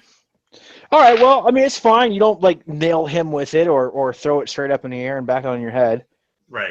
So you throw it. It goes up onto the temple area behind him, and you hear a clack, clack, clack as it sort of skips around on the rocks, and he immediately ceases his stream and drops his loincloth and turns, and you hear him, and he goes that direction, and the guy with the big sword there goes that direction, and then the guy with the bow goes and stands immediately behind the hunched over figure. I move away. I try to get back to my companions now that they're distracted.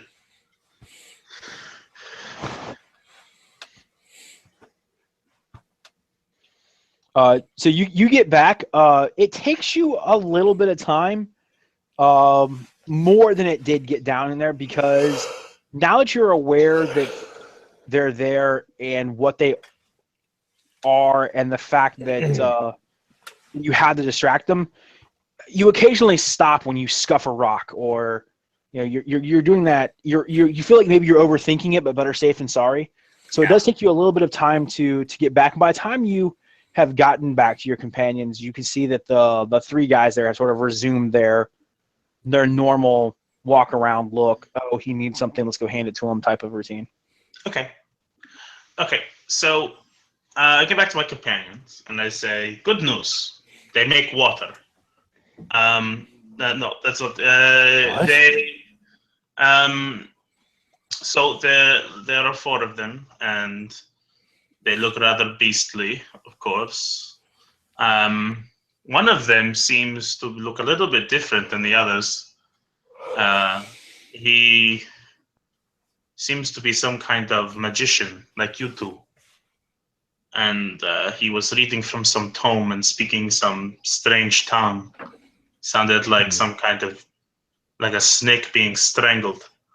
And he was using paint on himself and on the ground and on the statue that sits there. And the statue is one of some sort of like a constrictor, but with the head of a cobra. And he is up to some kind of magic. I don't really want to see what happens when he finishes. Well, sounds like he's casting some sort of ritual, and well, I'd say that whatever they're up to is not good, and maybe we should try to interrupt that ritual. So almost on cue, as Norrell says that, you see this flash of crimson light come from that direction, and you hear a and I say, the statue's eyes light up red. I say, too late. And the chanting from that shaman guy intensifies. Rob, can you give me a knowledge arcana? And I guess everybody who has it, give me a knowledge arcana. I was hearing what he said. I'm actually going to start like moving up already. Yeah. Even as I do this, but 20, and which is amazing. Also 20. I only have an arcana 1, so nice. All right, so both of you realize that that ritual, from the sounds of his chanting, that ritual is still going on. But now, if it was not already obvious, it is painfully obvious that whatever ritual he's doing is affecting that statue. Yeah, I kind of figured that. So I kind of imagine I'm moving behind him, trying to keep speed best I can, and hopefully he'll be a big target. I imagine just both of our eyes widening and looking at each other, and then both start moving forward simultaneously. So as you guys move up, you can hear now that there's a chorus of chanting. The other guys up there have joined in, although they are, by all appearances, hyper vigilant at this point. Yeah. This is that crucial moment where if things go wrong, it can be very bad for them.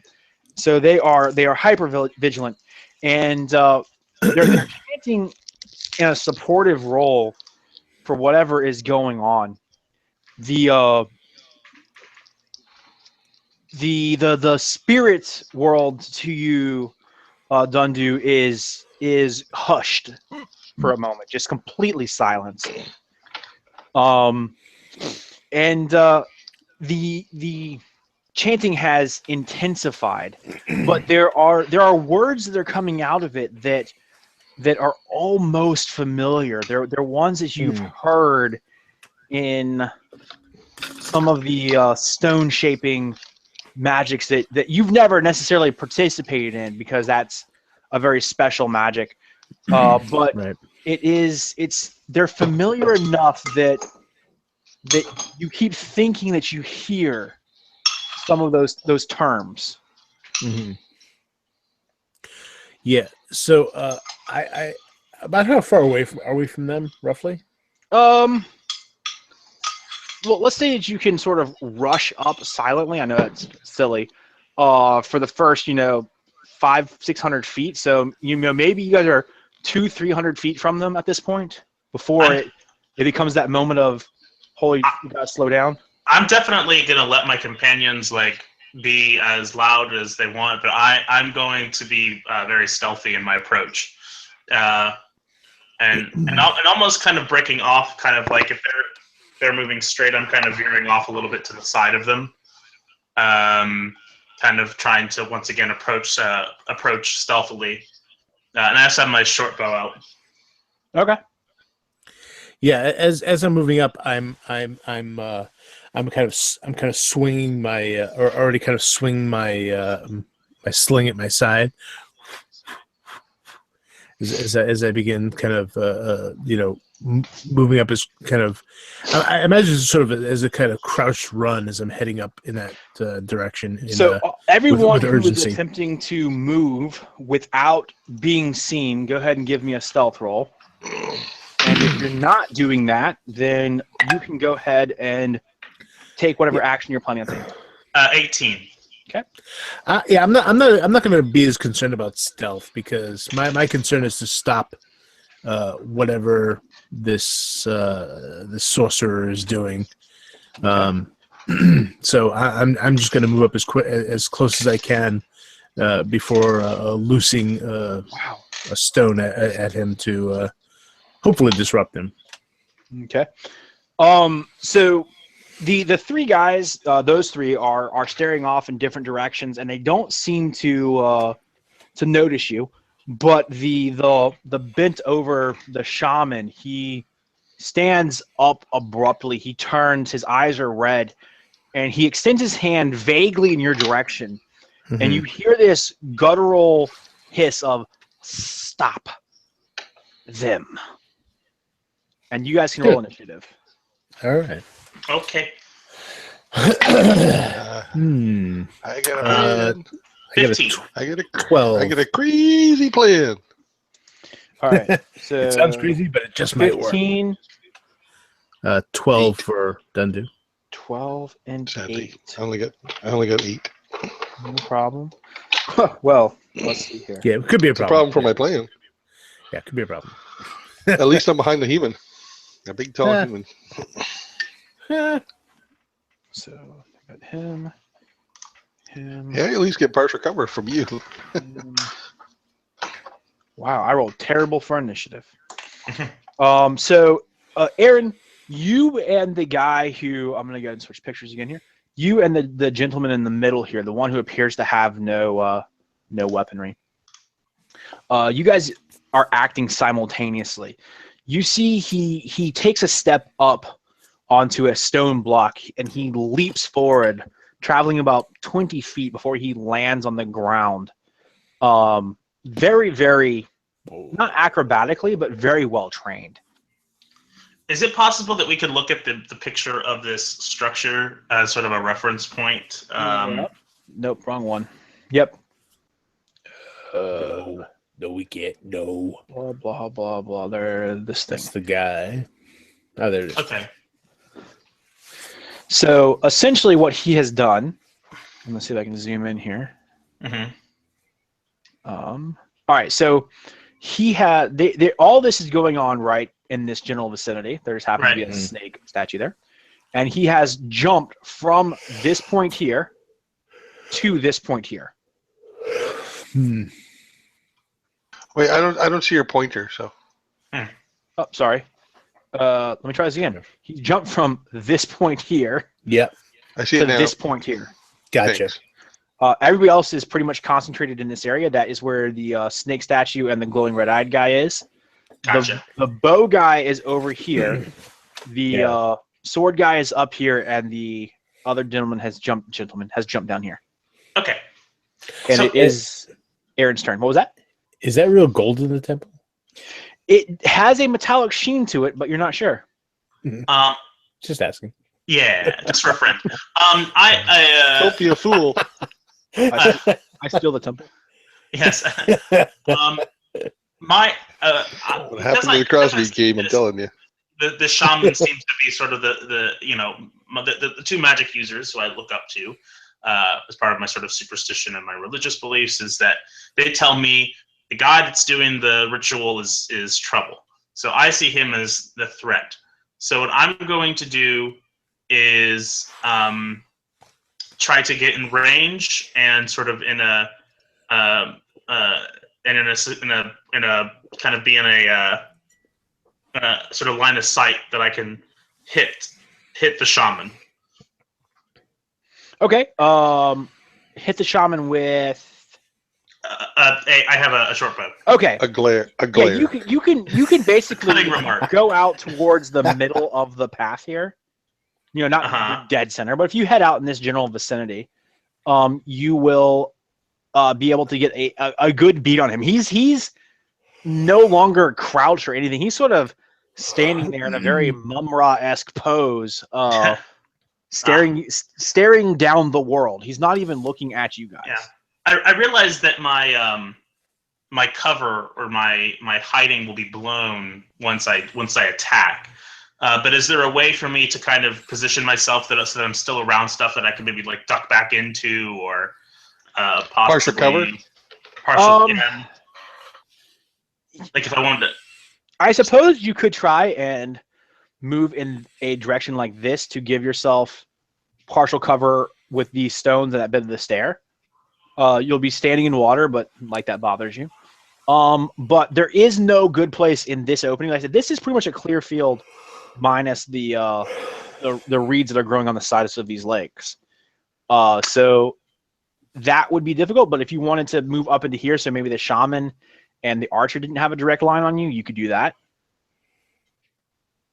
But the guy who jumped down would still clearly be able to see where you're going, and unless sword knows when to throw his sword, you're probably okay. I'm going to repeat my strategy that I did for our first little combat, and basically, the moment that somebody engages, I'm just going to stay hidden, and then the moment somebody tries to engage one of the other two, I'll do a sneak attack on them with my bow. Sure. Okay. Great. So you are holding for that. That takes us to Dundu next. Dundu, this guy, he's about 6'6". He made a very loud thud sound as he sort of super heroically hit the ground, and he is now moving towards you. Okay. As you're the target that he sees. He's not running. Okay. He is almost pompously moving towards you. Okay. Well, I'm going to again. I'm swinging my sling, and I'm staring at him, and what I do is instead of losing at him, I turn my eyes to the my eyes flick to the one sort of performing this ritual, and rather than loosing the stone, you see this kind of spirit energy move from my hand up through the swinging leather into the end, and you see this kind of glowing ghostly energy that spins around, forming this ring. And I loose the stone, but what I'm actually doing is casting Eldritch Blast.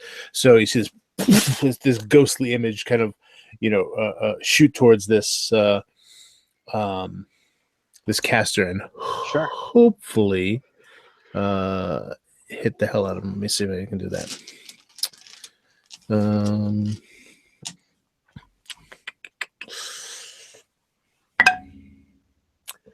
15. A 15 does in fact hit him. Okay, so and that is 1d10.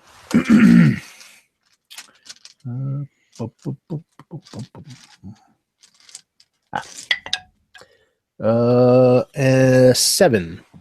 So he takes 7 points of this eldritch damage. Okay. You see the energy. It arcs across him, and you remember that faint green crackle you got from the last guys. Mm-hmm. This, when your energy hits him, it explodes in this green energy that you see. Almost like that. It's a combination of your energy and that green energy that attack him. Yeah. But you can see your energy sort of wash over this greenness. And he takes a step back, and you can see that he sort of redoubles his grit as he, almost flexes against it and continues to sort of stare death at the world. Yeah, and I'm still sort of waving this over my head. Can both you and Norrell please give me Arcana rolls, and then I just need to know who gets the highest on this. Not me. All right. I got 8. Well, he's +1 too, so same. You still won. I got a 4. Okay, so Norrell, can you, Rob? Can you pull out a D10 and set it at 10? And every time that we get to your initiative, can you please drop it to the next number? So I just set a counter to 10. I see that. That's perfect. And the way I want you to think about this, Rob, is you have participated in rituals before. You've been around the stone shaping rituals. You have this intrinsic knowledge of arcane magic that has, in the last years of your life, been thrust upon you at no request of your own. This feeling of this countdown, this doom, this forebodingness is shoved into your chest with this lurching, sickening, heart-piercing. You haven't felt this much overwhelming grief since your backstory. By discovery, right? Yeah. And you know that it is deeply tied to whatever magic is going on up there.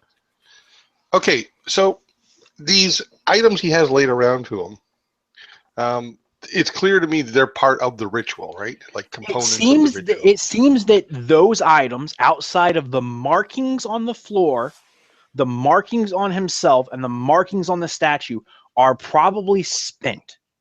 Now you are simply waiting for the ritual to complete. So you know that destroying the candles or shattering one of his vials would be of no value to you. But something does stand out about those markings. So you have that.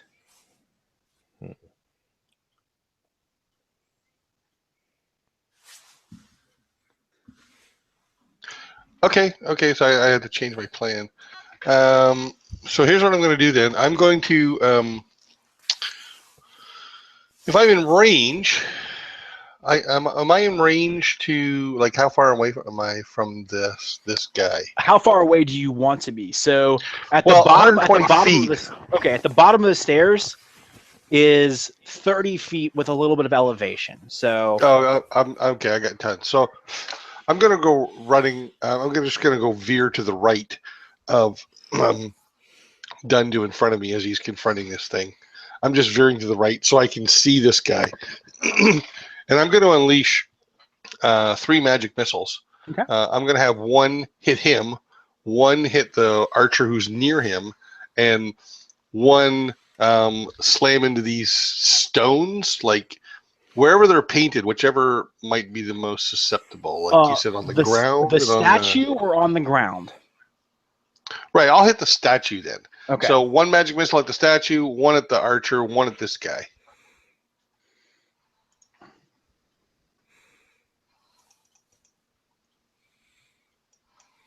I was gonna scatter his ritual objects, but you said that wouldn't work. So, Mm. so 3, 2, and 3 points of damage respectively. All right. So the archer hisses, and he looks glaringly at you. The shaman seems to take very little note of it. And as your bolt hits the statue, there's that same green crackle of energy. But rather than cascading around it and attacking it, you see that your energy is almost absorbed, kind of like dry soil soaking up water. Did I notice that my moves were enhanced at all, like his magic was? What was that? Well, when Dundu cast some spells, they seem to be almost like enhanced when they got within. I'm curious if the same thing happened. So it's not enhancing, you don't think. It's more that there is some old magic that is involved in these buildings and these creatures that his magic is interacting with. And it's what's giving off that green energy. It doesn't seem to be enhancing. However, it doesn't. Yours interacted with it very, very differently. It almost seemed to the statue almost seemed to consume your magic. Versus the other two guys, you see that same effect. Your magic missile hits them. It bursts in its sort of prismatic force of color, and then there's that green arcing energy that's almost expands around them and stings into them. You see that same that you have with his spells, all except for that statue.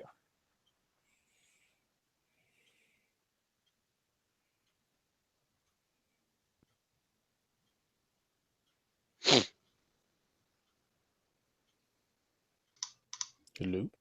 If you're talking, Rob, you're muted. Oh, I'm sorry. I was agreeing and saying, okay, that's me done until next turn. Anyway, I moved and did an action. So. So the guy with the sword starts moving again very, very pompously towards the stairs. He's not even jumping down to confront you guys. He's going to stroll down the stairs. He has this huge curved sword that sits over his back. It looks like it's made out of this amalgam of obsidian and stone and shell. Almost like it's a sharpened portion of a carapace or a nautilus shell that he has swung over his shoulder, and he very, very pompously and methodically strolls down those stairs towards you guys. The shaman hisses, and he reaches out towards you,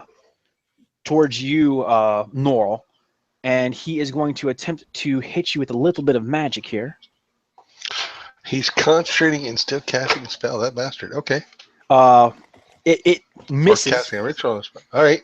And you see this patch of the ground next to you. It goes from being this vibrant, rich black earth to this gray sand, and you see these little earthworms burst from it, and they just wilt and die right in that spot. It's all right. I got this motherfucker's number now. Him doing a ranged spell attack doesn't open him up for a sneak attack, does it? No. Well, he did it from the top of the stairs, and you're at the bottom, right? So yeah, he'd have to be. I have a bow. I mean, you technically could sneak attack him anytime you want because he's unaware of you. But it's not an attack of opportunity, and you're not granted the sneak attack because he's not engaged in melee. Right, he would be engaged with one of us, right? But you do have the surprise on him still. He does not. To the best of your knowledge, he's not aware you're there. Yeah, but the only way that I get the sneak attack bonus is if either he's engaged with somebody else or if he's if I have an advantage against him. Right, and the advantage would be that he is unaware of your presence. Yeah, he does that's what he's saying. Yeah. Oh. Yeah, that in this case would grant you advantage because he's. I had no idea. Okay, I could have attacked earlier then, but that's fine. It's okay. I'll just take it up as. It only works the first time because then he's aware. Right. Right. That's fair. That will take us to the bow guy, who, like I said, he hisses and he pulls out this long arrow that seems to have almost a metallic shine to the shaft. The arrow itself is almost excessively long. Looking at it, it's probably 3.5 feet worth of arrow. Yeah. And he notches it, and he makes this huge yawning motion with his bows, and you can see the muscles across this guy tighten as he pushes the bow from his chest up into the air and brings it down level. And this huge draw, he releases the arrow towards Dundu and rolls a 2. So you hear this whistle, this eerie sort of as it screams in this right into the ground, and there is this 3-foot arrow that's embedded 1.5 feet into the ground near you. And you hear him. You hear him. My brain is alarmed. you hear him hiss out this sort of curse as he he realizes that he missed due to his own error. Yeah, part of my brain is very alarmed by this, but I'm still trying to remain focused on the important task at hand. After him, that will take us back to the guy who jumped to the ground, and to you, Aaron. Aaron, if you'd like to act first, you're more than welcome to. If not, that's fine. First round. Yeah. Okay. So when Norl hit the shaman with his magic missile, did I perceive what happened? Like, did he? Yeah. So when you can see all these magical energies, they're not as obvious to you, but you are still in tune enough with the arcane that you can see it. So the only thing you did not notice that I pointed out was the statue absorbing his magic, because you couldn't have felt that. But and did it seem that the shaman was injured by? Yes, but he's injured in that sort of Hollywood badass way where he doesn't notice it. He just took it, But you can see the I don't know, like the force singe on his bare chest. Okay, that makes sense. Or lizard chest. Yeah. Okay, so then what I'm going to do is, now that I realize how that works, I'm going to I'm going to attack him. I'm going to attack the shaman I'm going to shoot my little my short bow at him.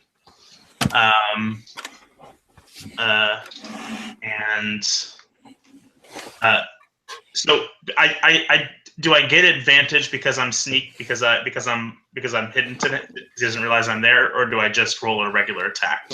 No, you'll get advantage. And I just threw in chat. I'm not sure that it's a real rule, but I like it. I like the fact that your first unknown attack, it only makes sense. Okay, that's fair. So. I will. If the DM says it, I'm going to run with it. Okay. All right. So does a 16 hit him? It does. Okay. So, and my sneak attack die is a. Thought I wrote that down. First level.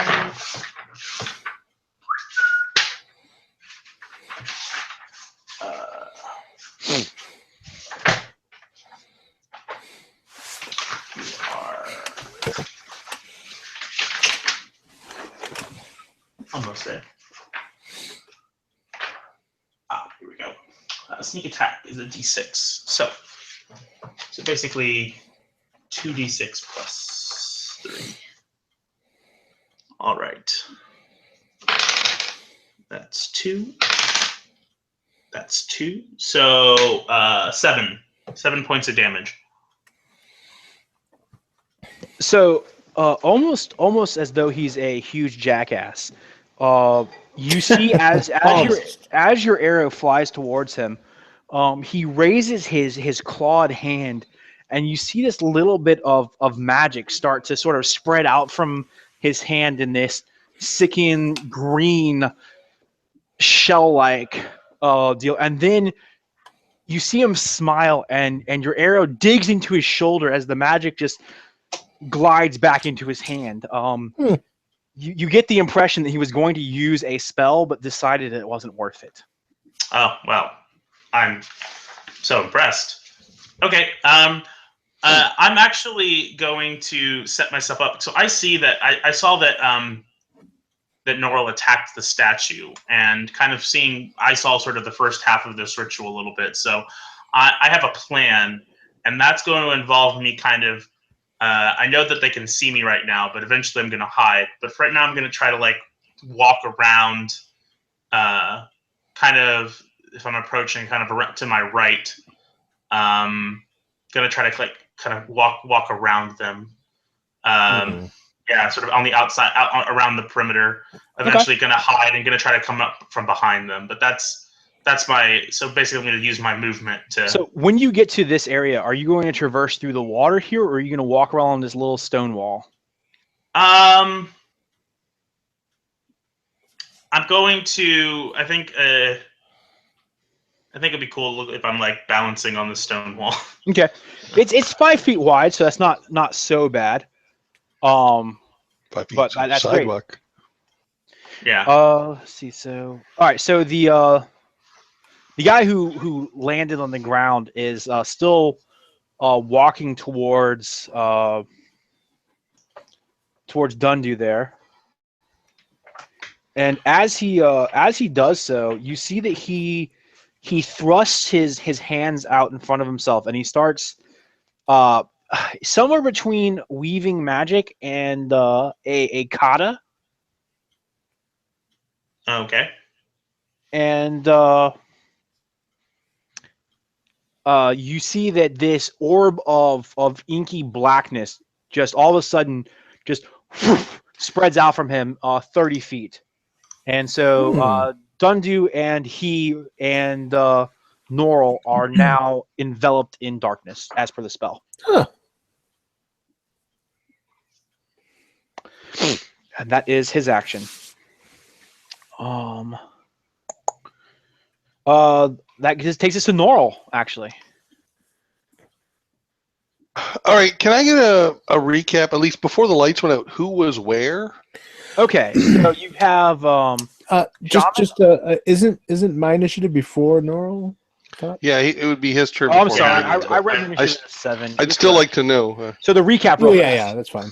Shaman and the snake statue still up here. The guy with the sword has moved down, and he's very, like I said, pompously and slowly walking down these stairs. The guy who jumped from there to here is moving towards you guys and did some sort of kata as he was walking, and a orb of darkness has popped. The bow guy is still up here, irritated at the fact that he missed his shot. And Tech has moved along out this direction and is moving around the building. All right. Okay. And yes, I'm sorry, it is your turn. I was sort of already facing in the direction of this caster. So what I'm going to do is I am going to move directly forward, even though I can't see. I'm just going to, use what I my last visual reckoning and kind of just go straight in that direction toward him. And as I do, I reach down and I unhook that little oilskin pouch that I had this nasty bit of plant in, and I inhale and I hold my breath, and I drop it into the little cup of my sling and begin swirling it over my head, so that as soon as I either reach the limit of my movement or exit the darkness, I'm going to loose it straight ahead toward where the shaman is. Okay. Or this caster. I don't know if he's a shaman or not. So you are ignoring the guy who's on the ground who cast the darkness, and you're still moving towards the shaman. Perfect. That's correct. Just wanted to make sure. Yeah. All right, so And I'm gonna loose this plant bud at him. that's fine. So 15 feet later, half your movement, you come out of the darkness, and you are able to go ahead and chuck All right. the thing there. All right. 15, 16, 18 total. Okay, so Chemical it warfare. like smacks into his chest, drops at his feet, and all of these guys are going to be making con saves, but so is Norl and Tech. Okay. We're kind of at the fringes. I was 90 feet away. So. Well, it's 100 feet. It's 100 foot. 100 foot. Yeah. I'm Yeah. just saying it's going to be diminishing in effect. Oh yeah. No problems at all. And you guys have experienced it before, so it's actually not even as potent for you. Okay. Well, It's probably still potent for me. I got a 5. Yeah, I got a 4. Okay, so both Sorry, of you guys are retching. You'll be at Warning disadvantage next for time? whatever action you take next round. Hooray. However, well, the shaman's fine. The other, you hear retching from the inky blackness next to you. Dungeon. Okay. You see the shaman, or not shaman, the archer. He all of a sudden he turns loose of the arrow that he has knocked and is violently throwing up. The sword guy seems to falter a little bit in his step, and you see him reach up with the hand that's not holding the sword, and he wipes away this ichory spittle from his mouth. Uh-huh. And you can see like the muscles of his chest and stomach heaving as he's fighting to keep this down. The shaman seems unaffected by it, but bemused. However, he does move away from it. He moves essentially from this side near where his drawing on the ground is, Yeah. to this side. It's only about a 15-foot movement. And he's doing it more as a reaction, so he will not be there till his turn, but Right. Kind of a precaution to. yeah. I mean, even if you make a save, I imagine it's still not pleasant. Right. So right. And because he's so close to it, you can see that it's difficult for him to talk or to form sentences about gagging more. So you're thinking that being right at that source might have been interfering with his spell casting. Awesome. That was the best I could have hoped for. Okay, cool. So now that will be Norl's turn. Yeah. Well, I'm assuming I can't cast a spell while I'm retching, so No, you can you can give it a shot. If it's going to be at a disadvantage. So if it's a spell that does not require a roll, you're not going to be affected by it. Okay. I don't know. I got to keep changing my plan because things should keep changing. I'm going to move ahead and shoot my throw a dart. Okay. I don't get time to think. And who are you throwing a dart at? The archer dude. Okay. So you can just give me that with disadvantage. Miss. And, I miss. Okay. So the dart goes a little wide. After you, it is the sword guy. He has even more now slowed his walk, but he is going to get to Dundu this round. Okay. However, the sheer is pomposity a word? The sheer pompousness that he walks with, the fact that his sword is slung over his shoulder, the fact that he is using a lot of his concentration to keep from vomiting, you can have an attack of opportunity as he closes with you. Oh yeah. Then I will definitely do that. My I sort of just reach over my shoulder with my hand and grab my quarterstaff that's slung across my back. It's a staff of dark hardwood, intricately carved with all sorts of creatures and bone inlaid and leather wrapped, and I kind of give it a quick twirl and try to bring it across his face and knock some teeth out, perhaps. Maybe not with a 13. 13 is exactly what you're looking for. Oh, awesome. All right, yeah. So,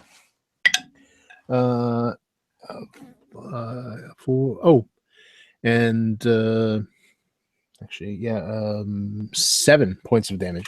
Is it? Wow. So you hear the crack as his jaw shifts and breaks. It hangs in this unnatural but almost snake-like manner, as it looks like when a snake dislocates its jaw to consume something that's too large for it. And what makes it even worse is he seems to almost smile through that dislocation break. But this green, foul-smelling, rotted blood oozes from his mouth, and again he brings up that hand and he wipes it away. And it's at that point you see his hands they're 3 fingers, a thumb and 2 fingers that are almost they're claw-like. And he brings the sword down towards you. I am simultaneously fascinated and horrified. And he will only hit a 14. And he hits me. Okay. So as he swings this sword down, it much like the arrow makes this disconcerting sound. It doesn't make a whistle sound, but more like a ripping sound. That sound that you get when a piece of fabric's whipping in the wind, as it comes down and bites into you for 4 points of damage. Okay. The wound itself is aggravating. It almost like you just got cut by sandpaper, and it will have no effect on anything outside of athletics climbing rolls, but you will be at disadvantage for those, as it sets your shoulder on fire. That almost jellyfish feeling. Right. I gotcha. The shaman up there is going to attempt to cast a spell at disadvantage here. And got a 17 on the first roll and a 6 on the second roll. So again, he sends out this burst, and it lands at the feet next to you, Alex. And you see the same thing. Just the moisture drains away. The worms burst up. This little snake comes up and just rots. Ugh. That takes us to the archer, who I'm not even sure he's going to be able to do this. No, he's not. So he goes to try and knock the arrow again. He's still vomiting so hard that he ends up dropping this large arrow. You see it. You hear the tink tink as it hits the stone, and a sploosh as it falls into the water right here. Right here. I can count. And it draws your attention, Tech, to the fact that he only has 4 arrows remaining. He was not very well outfitted. Okay. And that takes us all the way back to you. So Okay. Yeah. So seeing that, my plan, like I said, is to eventually kind of get a circle around and get behind them. Unfortunately, because Dundu is sort of under attack, I can't be as sneaky as I wanted to be. So the first thing I'm going to do is I'm going to attack the swordman with disadvantage. So I'm going to shoot an arrow at the swordman who is fighting Alex, who's fighting Dundu. So disadvantage. Not going to hit. And sort of cutting my losses, I'm going to continue to try to circle around. I guess I'm kind of making my way to those steps. Yeah. And eventually I need to try to sneak. I need to try to hide again, but I probably won't have the opportunity now. No problem. So basically from here to here is 30 feet, and from here to here is 30 feet. So each side of this is 60 feet. Okay. Plus a tiny bit for the stairs. But so you're at the bottom of the stairs. Yeah, you're getting just to the bottom of the stairs. Exactly. And do I have I would have like a full water skin? Like do you think my water skin is still Like full? Sure. Or would, okay. I would imagine that between the three of you with your swamp living, that even on your treks you were able to find clean little pools to refill your water if you needed to. So most definitely. Okay. So that's all I care about. So I can only attack and then move 30 feet. So that's what I do. All right. That takes us to the guy who is vomiting inside of his own darkness, which is just a sad. There's something metaphysical about that. That's like that's a very nihilistic statement. That's just a sad place to be, vomiting in your own darkness. It's worse if it's metaphorical and not literal. That's right. It's true. I suppose that is very true.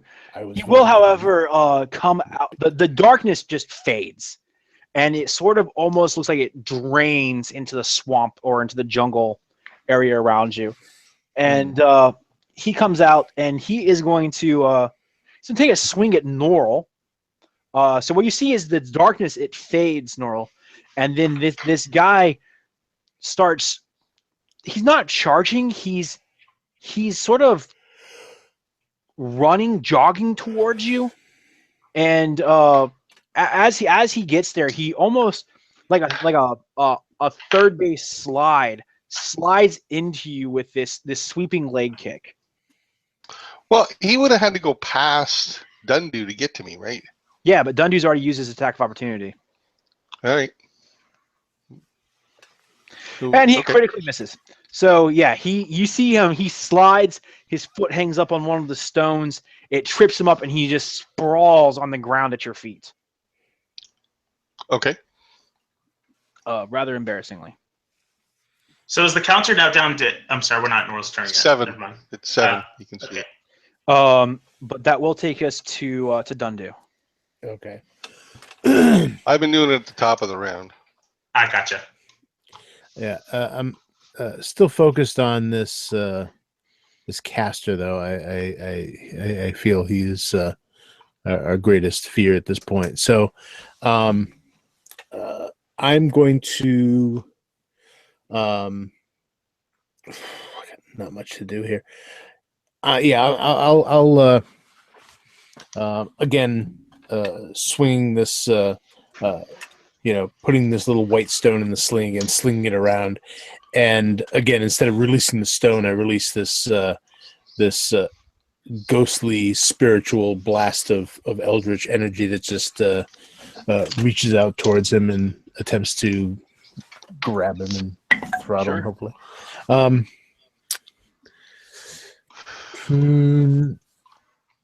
12. So it hits him.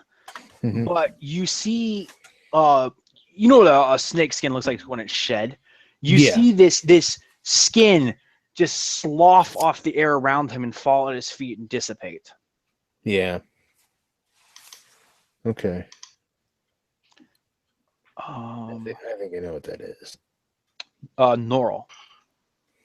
Okay, so I'm ignoring this big goon at my feet. Now, this temple, he moved from where he was on the stairs because of this smell to like one side or the other up there, right? He was kind of over here doing his magic, and he has instead moved all the way over to here. How far is it down? Like if something went off there to the bottom? Into the water is only about maybe an 8-foot drop. All the way to the ground's about a 12-foot drop. That's good enough. It's going to break whatever the fuck he's doing. So here's what I'm doing. As a bonus action, I'm casting Expeditious Retreat. Okay. Now I'm going to flash my way with my move action to the top. And I'm going to like put my back against the stone. So like I'm face to face with him, and I'm going to thunder wave and maybe knock him right off the fucking thing. Nice.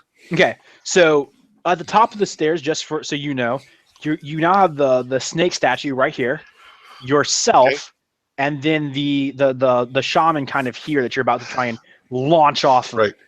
Yeah. No problem. Right. So he's got to make a dex save. The DC's 13. And he will try so. I think it's 13. I'll double check. It's 13. All right. So he makes it, but only with a. He still takes. He only makes it with a 14. So we're still going to slide him a little bit. What's the normal blowback range on that? So what happens is 10 feet Yeah. and full damage in a move, or half damage and no move. And I rolled a fucking 2 and a 1. So Damage. I'll give you your choice. He can either go off of that into the water, or he can take the full 3 damage. Oh, he can go off. I don't care if he takes any damage at all. Okay. If that doesn't break his concentration, nothing will. So well, that's not true. He just has to screw up his roll. So I'm going to go ahead and give him 3 points of falling damage. Because I rolled a die 6 and I got 5. I halved it because he's falling in the water. And then an 8 on his concentration gives him a total of 13. I don't think that's actually going to be enough to maintain the. I forget how concentration rolls. I'm about to look it up right this second. I don't deal with it very often. I'm I think sorry. it has something to do with the level of the spell. Yeah. No, it has to do with the amount of damage inflicted. Yeah, which is why I wanted him to make sure he took some damage. It is a static number, which I think is 8, plus the damage inflicted. Page 203, 204. So let me get to that here. 203. Yeah. DC equals 10 or half the the damage you take, whichever is higher. Oh, okay. So it's a DC 10. So he will make it. However, go ahead and bump your counter back up 1 round, Rob. Oh. All right. And you can feel that. There was definitely some of the fabric of what was being woven in Magic here. It's almost like you pulled a loose thread just then. Do I have enough movement left with my expeditious retreat to fall on him? I'll just fall on him. Yeah, I mean, you could elbow drop him, sure. Yeah, that's what I'm doing. I don't care if I land on my head, if I land on him. Elbow from the sky. It's Yeah, only 8 feet. I mean, how hard can it be to hit him? Shouldn't be hard. All right, so I'm jumping out squirrel-like, fanning my head. Just I'm all right. So gonna just try and land on him. Hey, give me 8 feet for dex 8 feet for a gnome is bigger than. Right? give me a dex roll, and you're just looking to beat a 14 because that's his mage armor. Tie. All right, so yeah, you hit him. We'll give it that. We'll give you that. Okay. And All right, so I don't really. As long as it's 1 point of damage, as long as you got to make a concentration roll, I'm happy. yep, he will go ahead and make that concentration roll, and he still maintains it. But he will take the additional point of damage from that. So I'm gonna start biting him. a rabid little gnome. Man. I know enough about magic that any day, it's gonna make his concentration So hard. all of you definitely heard this cacophonous boom. Yeah. And it rings off the trees. The water in these retention ponds just shakes. Birds are just like poof out of the trees. The sword guy spins on his heel and looks over in that direction. The other guy is eating dirt right this second. So yeah, the sword guy spins. It is very clear that his intent is to move away. But again, he moves off in this determined, not rushed.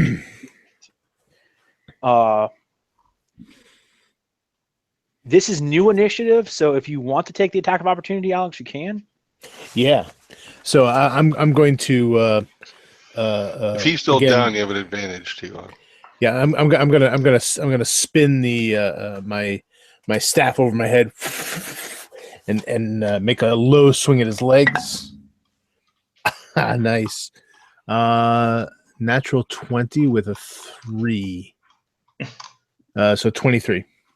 All right, so you definitely hit him. So 1 full die damage, 1 rolled die damage. Okay, and I was doing this two-handed, so Mm-hmm. it's D8 rather than a D6, right? Yeah, that's right.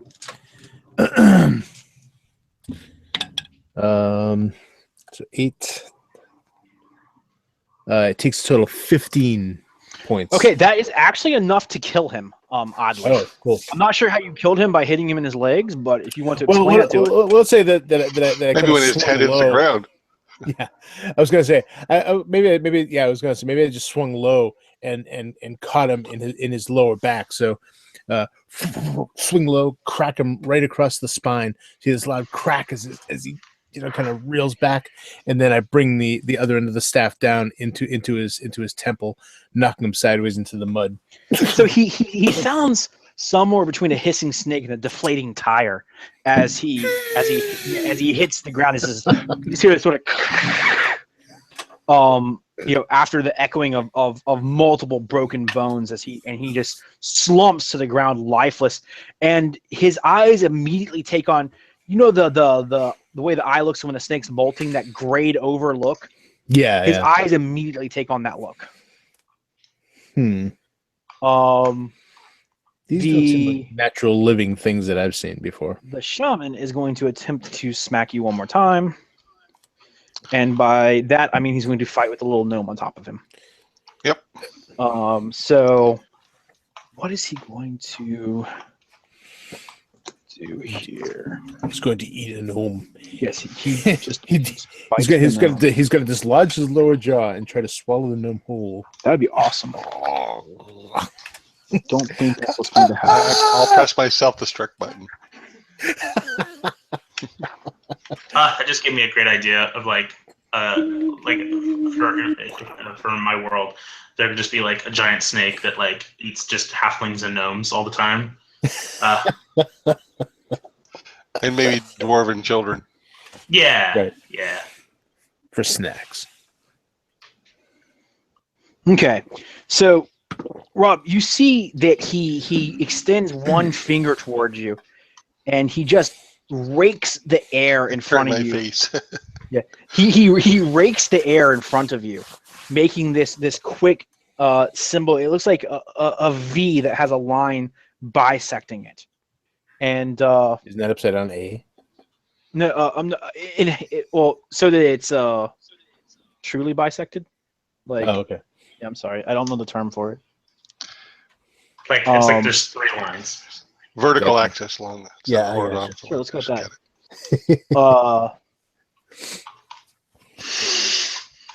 And can you make me a dexterity save? Maybe. I believe in you. 4. Makes sense. I'm not very dexterous. I'm lying on top of them. Right. Yeah.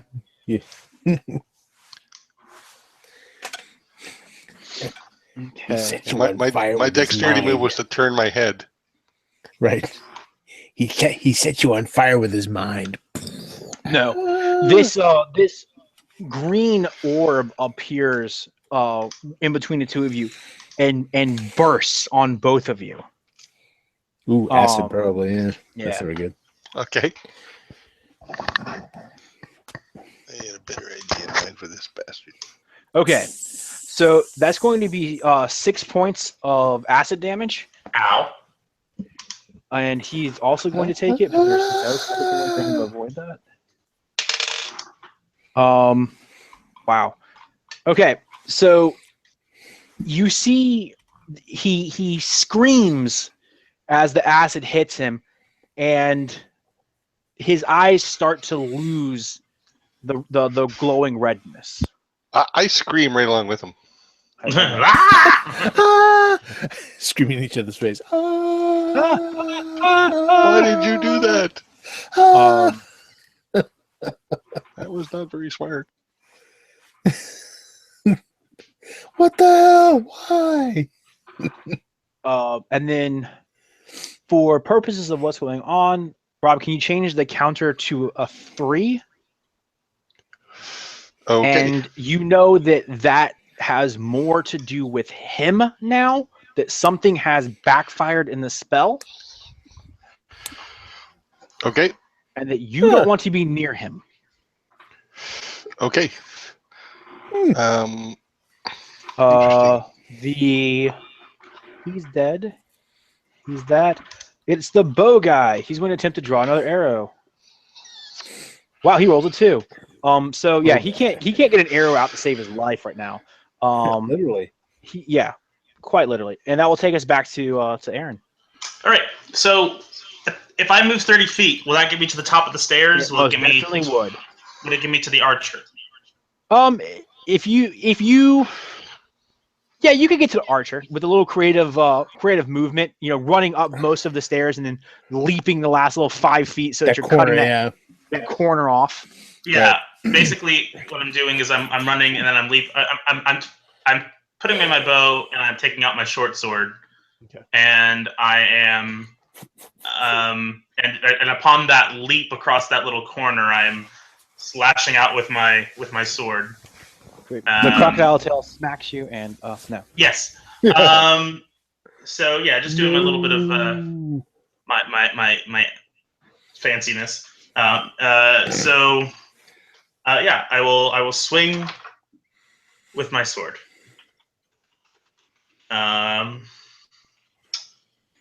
Short sword plus 5. 16. You definitely hit him. Great. He will take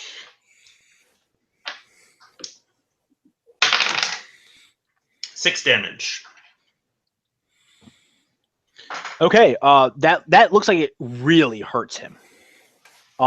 You see that ichory green blood pour out. It has a very rancid smell to it. And you actually see a human flash of fear run across his face for a moment. Yeah, and I kind of give out as I jump off that little ledge and come down with my sword. I kind of give out a scream. I'm frightened as well. This is like the most like kind of. I mean, like yeah, we fought those like little guys, but this feels a lot more dangerous and visceral. So basically, we're all screaming. Ah! Everyone's screaming, and the birds aren't happy. And Everyone's screaming except for the guy laying on the ground. Right. yes, Well, yeah. and there's bits of vomit everywhere. He's just throwing a temper tantrum because he's like basically laying in Laurel's puke from earlier. Yeah. So yeah, that's my turn. All right. So speaking of the laying in puke guy, he gets up to his feet, and there is no pompous or determined movement. He just starts booking it towards the I can say directions west. Like he's gone. He doesn't care. He is running off in a viscerally direction. To the east. Oh, no, That's what I we're- meant. That's east. You're right. Yeah, he's just At this point, I don't see any reason to stop him. I don't know. I mean, at this point, I feel like our concerns are a lot more immediate. Yeah. And then that would take us to Alex. Okay. So I quickly look, kind of glancing around, assessing the situation. I don't have a clear view, I'm assuming, of this caster or yeah, because he's kind of in the water and with that little Yeah, he's behind the water, kind of behind the And wall, screaming. kind of has a gnome on top of him. yeah, and I want to hit the gnome. So I reach down to my my little belt and I pull up this like 2 foot long little tube along with a little dart that I load into it, and I quickly draw it to my lips, aiming at the archer, and kind of move slightly to the side so that I don't risk hitting Tech, and I'll loose a blowgun dart at him.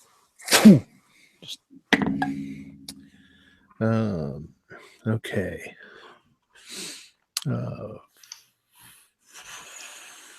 14, 15, 16, 17? You definitely hit him. Okay. Actually,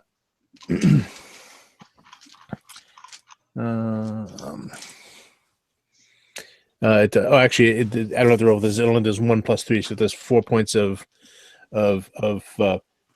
piercing damage with this this little like 3-inch long dart with the bit of fletching on it, and he needs to make a Constitution save, DC 11. Yeah, he makes that. Okay.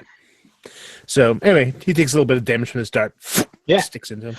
You see he reaches up and grabs at his neck stings. where the dart's buried in. It stings. Norl. Okay, so I'm gathered that from the look on this guy's face that his concentration has been broken and the shit's gonna hit the fan sideways. So I'm gonna stand up as a bonus action. I'm gonna cast Expeditious Retreat again. As my regular action, before I go, I'm gonna toss a poison spray in his face, and then I'm gonna run away. So he's got to make a con save. Right. He will get a 14 total. All right, so he's okay from the poison, but I'm going to, as a free action, as I'm running away, I'm going to yell, "Run!" So because you did the spell, you're not withdrawing, correct? So yeah, because as a bonus action, I can cast Expeditious Retreat. As a regular action, I cast the spell, and as my move action, I ran away. Well, no, Right. he's saying you're not disengaging. I Right, guess you're not disengaging, so he's gonna get his attack opportunity against you. Is my question. Well, yeah, but rule say if he's prone, he doesn't get an opportunity attack against me. So, all right, I didn't realize you could stand up and still make all your movement in the same, but that's fine. Go for it. If you stand up, it uses half your speed. Oh yeah, then you're completely so my fine. speed Go is for it. doubled, and I got Expeditious Retreat, so I figured my speed is just the normal limit. So I stand up, bonus spell, poison spray, and I'm 25 feet out of there. Okay. Well, it takes us to him, who will stand up right after you. And he will, very irritatedly, he starts screaming in this language that you're not sure what it is, but you know the screaming that he's doing right a second is not casting. He is, and it's probably very rude. yeah, he's definitely angry about something. What? Why? Come on. But he does. What?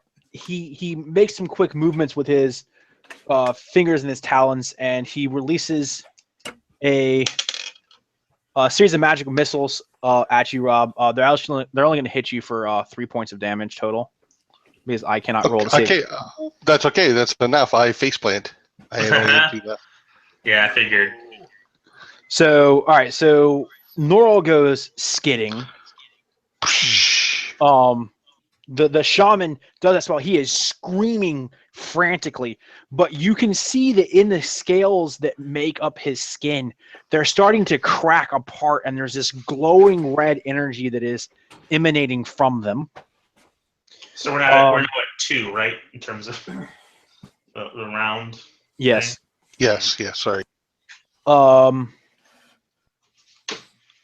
And then the guy with the bow hears the guy behind him screaming. He looks quickly over his shoulder at the red crackling energy. He also says "F this," leaps off of where he is, and he is taking the disengage. He's hauling butt. He's not hanging around for whatever's about to happen. Fair enough. Good. That makes my job easier. Next to you where you are, you can see that the statue is likewise starting to glow and crack. All right. At this point, the shaman can no longer do anything, so we're going to drop out of initiative, and we'll let everyone take whatever actions you're going to take, and then we'll drop the counter. Take whatever action you want. We'll drop the counter. All right. My actions will be making death saves. That's true. But Tech had a plan, and he's not very smart. I mean, he's smart, but he's not particularly bright. And he's kind of determined to do his little clever plan, and he wants to try to wash off the symbols on the statue. So he is going to. What are the symbols on the floor doing? Because there's also symbols on the floor. So all the symbols are pulsing. The ones on the floor have a pleasant blue color to them. The ones on the statue, not so much. If only I knew what magic was. Okay, so I'm just gonna take out my water skin and I'm going to, because I fall all the way up this thing to get to the top of here. I'm going to do what I wanted to do, damn it, and I'm going to splash my water on the chest of the statue and try to rub off the the markings. All right, I got you. That seems like what you have to do, right? It's just ink, right? Just paint. Yes, go for it. So yeah, you splash it. You start rubbing frantically. They start smearing, but they're more than just paint. You can tell that something is holding them there, but you do see progress as you are frantically rubbing the belly of this giant snake statue. Something very phallic about that. I guess there is. This is a very homoerotic. It's hooded, so it's uncircumcised. Right? It's true. He's definitely a Gentile. I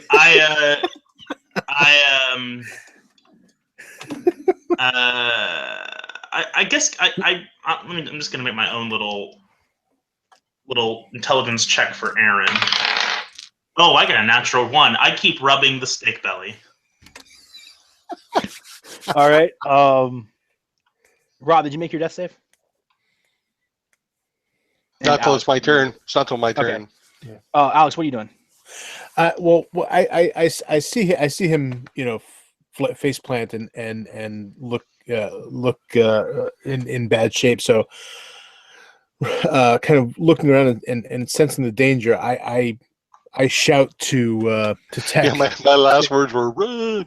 Yeah, I say, run, you fool! And I'm gonna reach down and kind of scoop up the gnome and just I'm gonna be running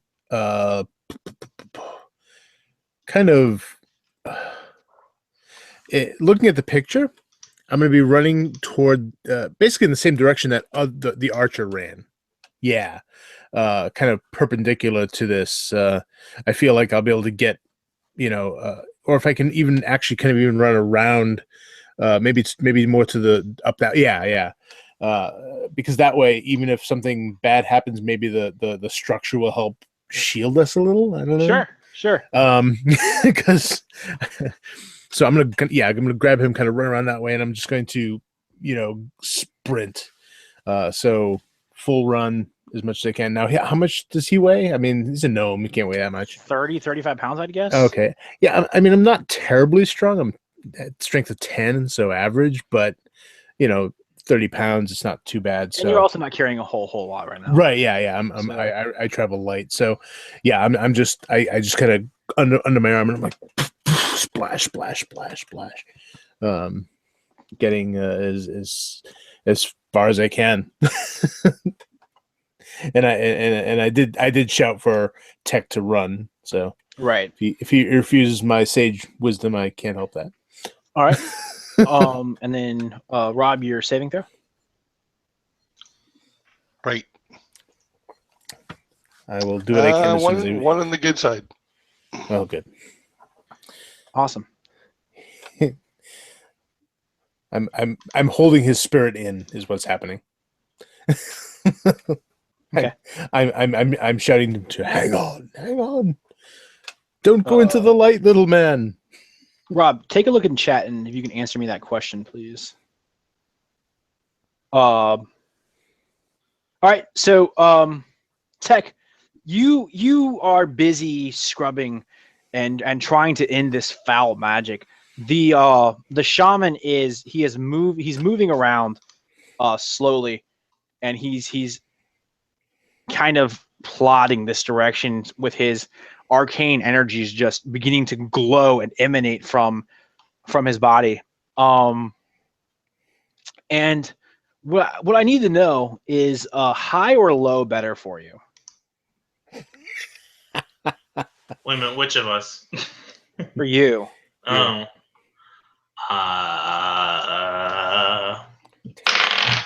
Let's go high. All right. So the snake statue starts to quite literally explode in front of you. You feel the first wave of energy start sliding you backwards. You feel this racking pain course through your body. You see yourself being thrown from the top of this, down in this direction. But Hey, I got water.